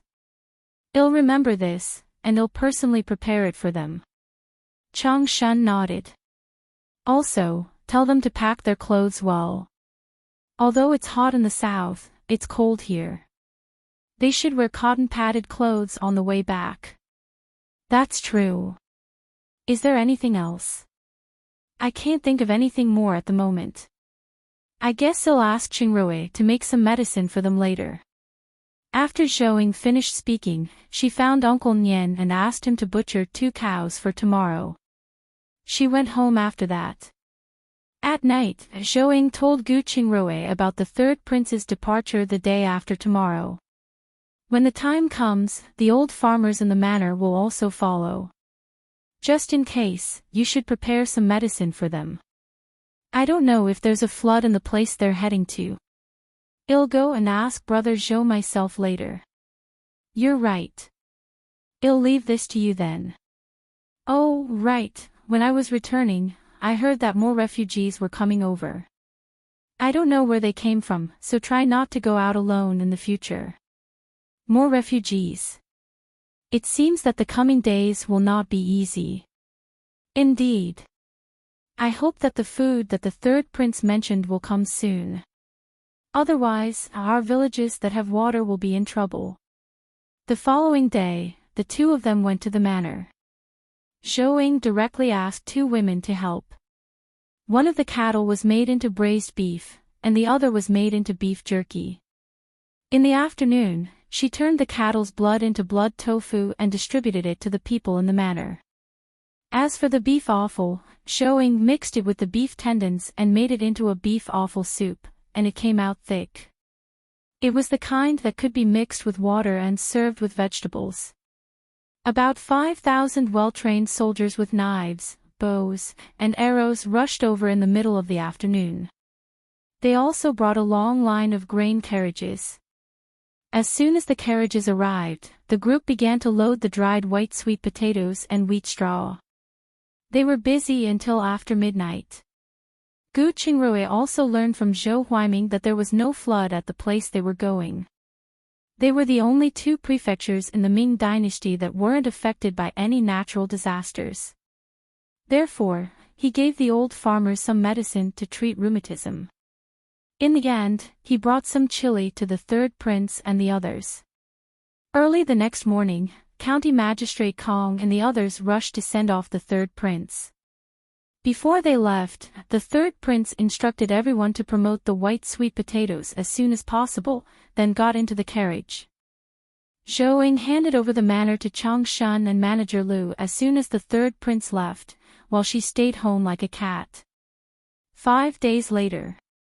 The capital city. In the imperial study. When the emperor, dressed in a purple dragon robe, saw the number of white sweet potatoes mentioned in the letter that the third prince had submitted through secret channels, his first reaction was disbelief. Although he didn't know much about farming, he, too, had a royal manor. From the annual reports, he knew that the highest output of taro could only reach 1,000 pounds. No matter how good the year was, winter wheat, grains, and the like would never exceed 200 pounds. How could there be a crop with a production of at least 5,000 pounds? What kind of concept was this? If there were really such high production crops, then the people of the Ming dynasty would no longer have to suffer from hunger and cold. He would also be remembered for thousands of years for this outstanding achievement. Thinking of this, he was getting excited. He was willing to believe the news this time. He looked at the guards and asked, "Chief Shao, did the third prince give you anything else other than this letter?" "Yes, it's just a few dirt lumps, so I didn't bring them." Chief Shao was stunned for a moment, bowed, and answered the question. "Dirt lumps. It's very likely a treasured crop. Hurry up and bring it to me."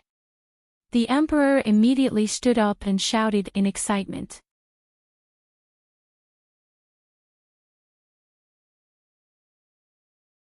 Chapter 299 The Excited Emperor, 2 Yes. Chief Shao responded, then turned and ran out. He returned to his office, picked up a small bag and returned. He handed it to the emperor and said, reporting to the emperor, "This is the thing that was sent along with the letter." The emperor couldn't care less about his image and immediately opened the bag to take a look. Sure enough, there were a few long, dirt-like things. The big ones were about 2 pounds, and the small ones were much lighter. He thought back to the size of a taro. He got even more excited. If all the white sweet potatoes were similar and yielded well, it wouldn't be difficult for them to harvest 5,000 pounds per acre.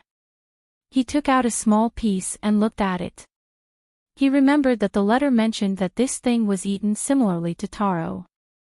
He took the bigger piece and handed it to Uniquely, who was standing to the side and installing a background board. "Old Li, take this sweet potato to the imperial kitchen and steam it like taro. Stir-fry 2 dishes with it, and he'll mainly eat this for lunch." "Yes, this old servant will make the arrangements." Uniquely looked at the emperor's facial expression as if he had struck gold and hurriedly stepped forward to take the white potato with both hands. He then hurriedly rushed to the imperial kitchen. The imperial meal was served at noon, and the emperor had his eyes on the peeled white sweet potatoes as he gave Uniquely a look. Uniquely immediately stepped forward and used a knife to cut the sweet potatoes into pieces. He then picked up a bit and dipped it in white sugar before placing it on the small plate in front of the emperor. Only then did the emperor pick it up and take a bite. It was soft and sticky, and it was absolutely delicious. The key was that there was no peculiar smell, making it more delicious than taro. It was just that it was a little drier than taro, so he quickly asked Uniquely to pass him a glass of water. After eating 3 pieces in a row, he started to eat the stir-fried vegetables. After the meal, the emperor patted his full stomach and said, "Not bad. This is really good stuff. You can eat it as a staple food. He pointed at the remaining pieces and said to Uniquely, Oldly, you should also try this. This is something the third prince found. Don't mind if I do. Uniquely saw the emperor wolfing down the food and knew it was good food. He immediately picked up the chopsticks and started eating. After he finished eating, the emperor asked, How is it? It's good stuff. Those with bad teeth will definitely love to eat it. Uniquely said. Yes, send the rest to the imperial kitchen. At night, steam a few pieces and send them to each court to let everyone try them.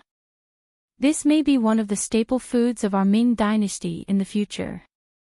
Yes, this old servant will make the arrangements. When Uniquely was done speaking, he summoned the palace maids to clear the table and followed him to the imperial kitchen. After everyone had left, the emperor walked to the soft couch in the side hall and closed his eyes. He was naturally in a good mood. With this new crop, various disasters would pass quickly. However, thinking about the person who found it, he felt a headache. It was the Gu family's Gu Chengrui again. He had just suppressed him, and he didn't want to hear his name again so quickly. However, they had already repressed the water wheel incident once. If he did it again, it would be difficult to explain to the third prince. The key was that this kind of capable person would be a great hidden danger if he were to break away from the control of the royal family. It seemed that he had to reward them. However, how could he reward them so they would be grateful yet suppressed? Just as the emperor was conflicted, Uniquely once again sent white sweet potatoes into the imperial kitchen, and the news that white sweet potatoes could be used as a main course quickly spread throughout the palace. The current empress, who had received the letter, immediately felt something was wrong and quickly sent someone to find Uniquely to ask about the situation. Knowing that the Gu family had discovered it and that the third prince had presented it and had already started to promote it, her heart thumped. She quickly got someone to call the first prince over.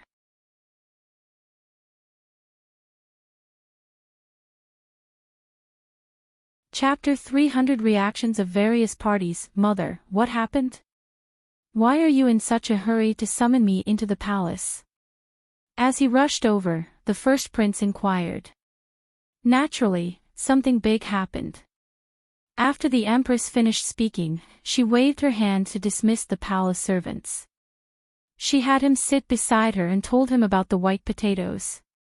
The third prince discovered this, and it's another great achievement. If this continues, it'll be bad. It can't be. Hasn't father always been suppressing the Zhou family? The first prince was shocked. But the emperor has not yet chosen a crown prince, and the third prince's power in the court is no less than yours. He is to be your most powerful opponent, you can't let him go on like this. The first prince nodded his head in agreement. It would be detrimental to him if the Zhou family regained their position in the court. Mother, he asked, you just said that the person who found the white potato was Gu Chengrui, right? Yes, it's the third son of Ping Yang's family. If I remember correctly, he was the one who invented the water wheel last time, but we repressed it and pushed it onto someone else's. Why don't you send someone to investigate him? If there's anything good, then snatch it. If not, when the empress said this, she made the gesture of touching her neck. The first prince narrowed his eyes and said, Indeed, the Gu family used to support my fourth brother with Princess Ping Yang, but now Gu Chengrui has sided with my third brother. If he isn't useful to us, then we can't keep him. Yup, you have to think carefully about arranging the people going over. Last time, the seventh son of the Su family suffered a great loss at the hands of the third prince. We can't follow in his footsteps. I understand. I'll get back to my work then. I'll come over to have dinner with you tonight, as I want to taste the sweet potatoes that father has been praising to the heavens. You only know how to take advantage of your mother. The empress scoffed jokingly. Remember to bring Yanran along, she said. She hasn't come to the palace to pay her respects in a long time. When the first prince heard her mention his wife, his expression immediately became impatient. However, he also knew they still had to rely on the prime minister's power, so he could only nod and answer, "All right, they'll get going then."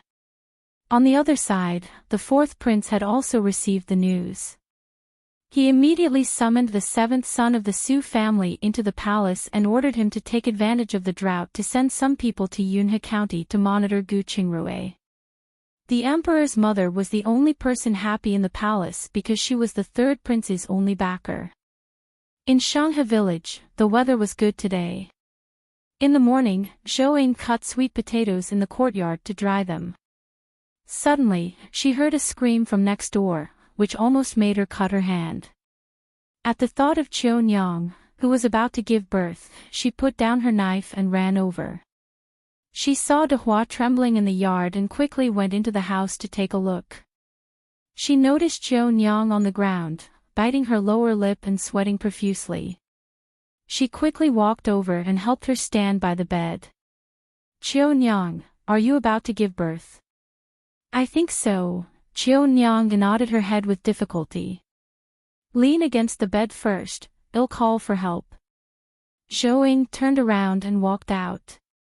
She patted Dehua's shoulder and asked, "Dehua, do you know where your mother is?" Dehua raised her head and nodded in panic. "Yes. Hurry up and inform your mother. Tell her that your aunt is about to give birth and ask her to inform the midwife." Oh. Dehua responded and ran out in a panic. Zhou stopped a child running by the street and asked him to go to the Qian clan land and call Qianzhuang back. She then returned to the house to support Qianyang and slowly walked into the house.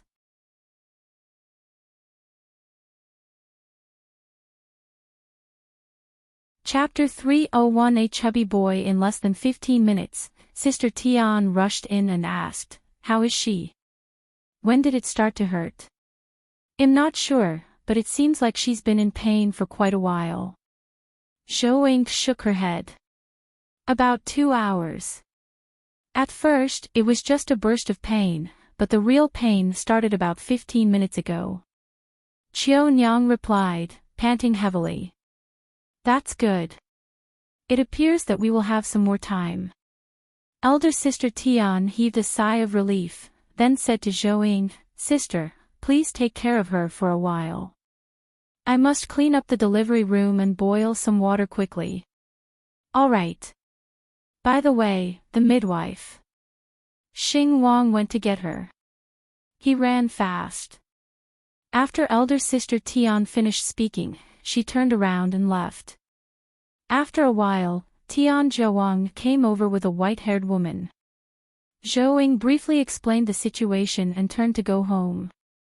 After dinner, Qianyang's screams finally stopped, and soon, the tender cry of a baby could be heard. Zhou finally heaved a sigh of relief. This delivery sounded scary. It took 10 hours, and it should be life-threatening. She should be fine. Some women give birth for 2 days and 2 nights. Otherwise, there wouldn't be so many women who died from difficult labor. Gu Qingrui paused for a moment. He was afraid of scaring her, so he quickly and carefully said, "Of course, it will go smoothly with a healthy body." Zhou looked at his eager expression and smiled. "Don't worry, I understand. I won't be scared." "That's good." Gu Qingrui laughed and continued, "By the way, tomorrow morning, send them 20 eggs and 5 pounds of black noodles. Aren't the eggs a little too few? We're their bosses, right? It's quite a lot in these times. Nowadays, anyone who can eat an egg is living well, not to mention the black noodles. At most, you'll send more over when we have the opportunity in the future.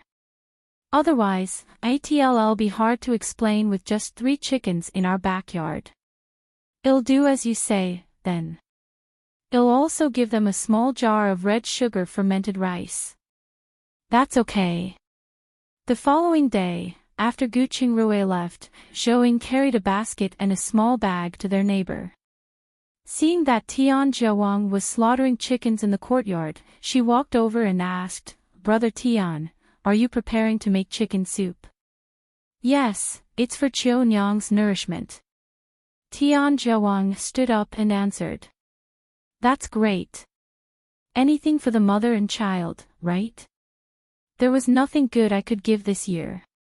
I've brought some black noodles, eggs, and a jar of fermented rice in red sugar as a token of our appreciation. This is already lovely. Qiu Nyang needs these, so thank you very much." Tian Zhuang thanked her happily.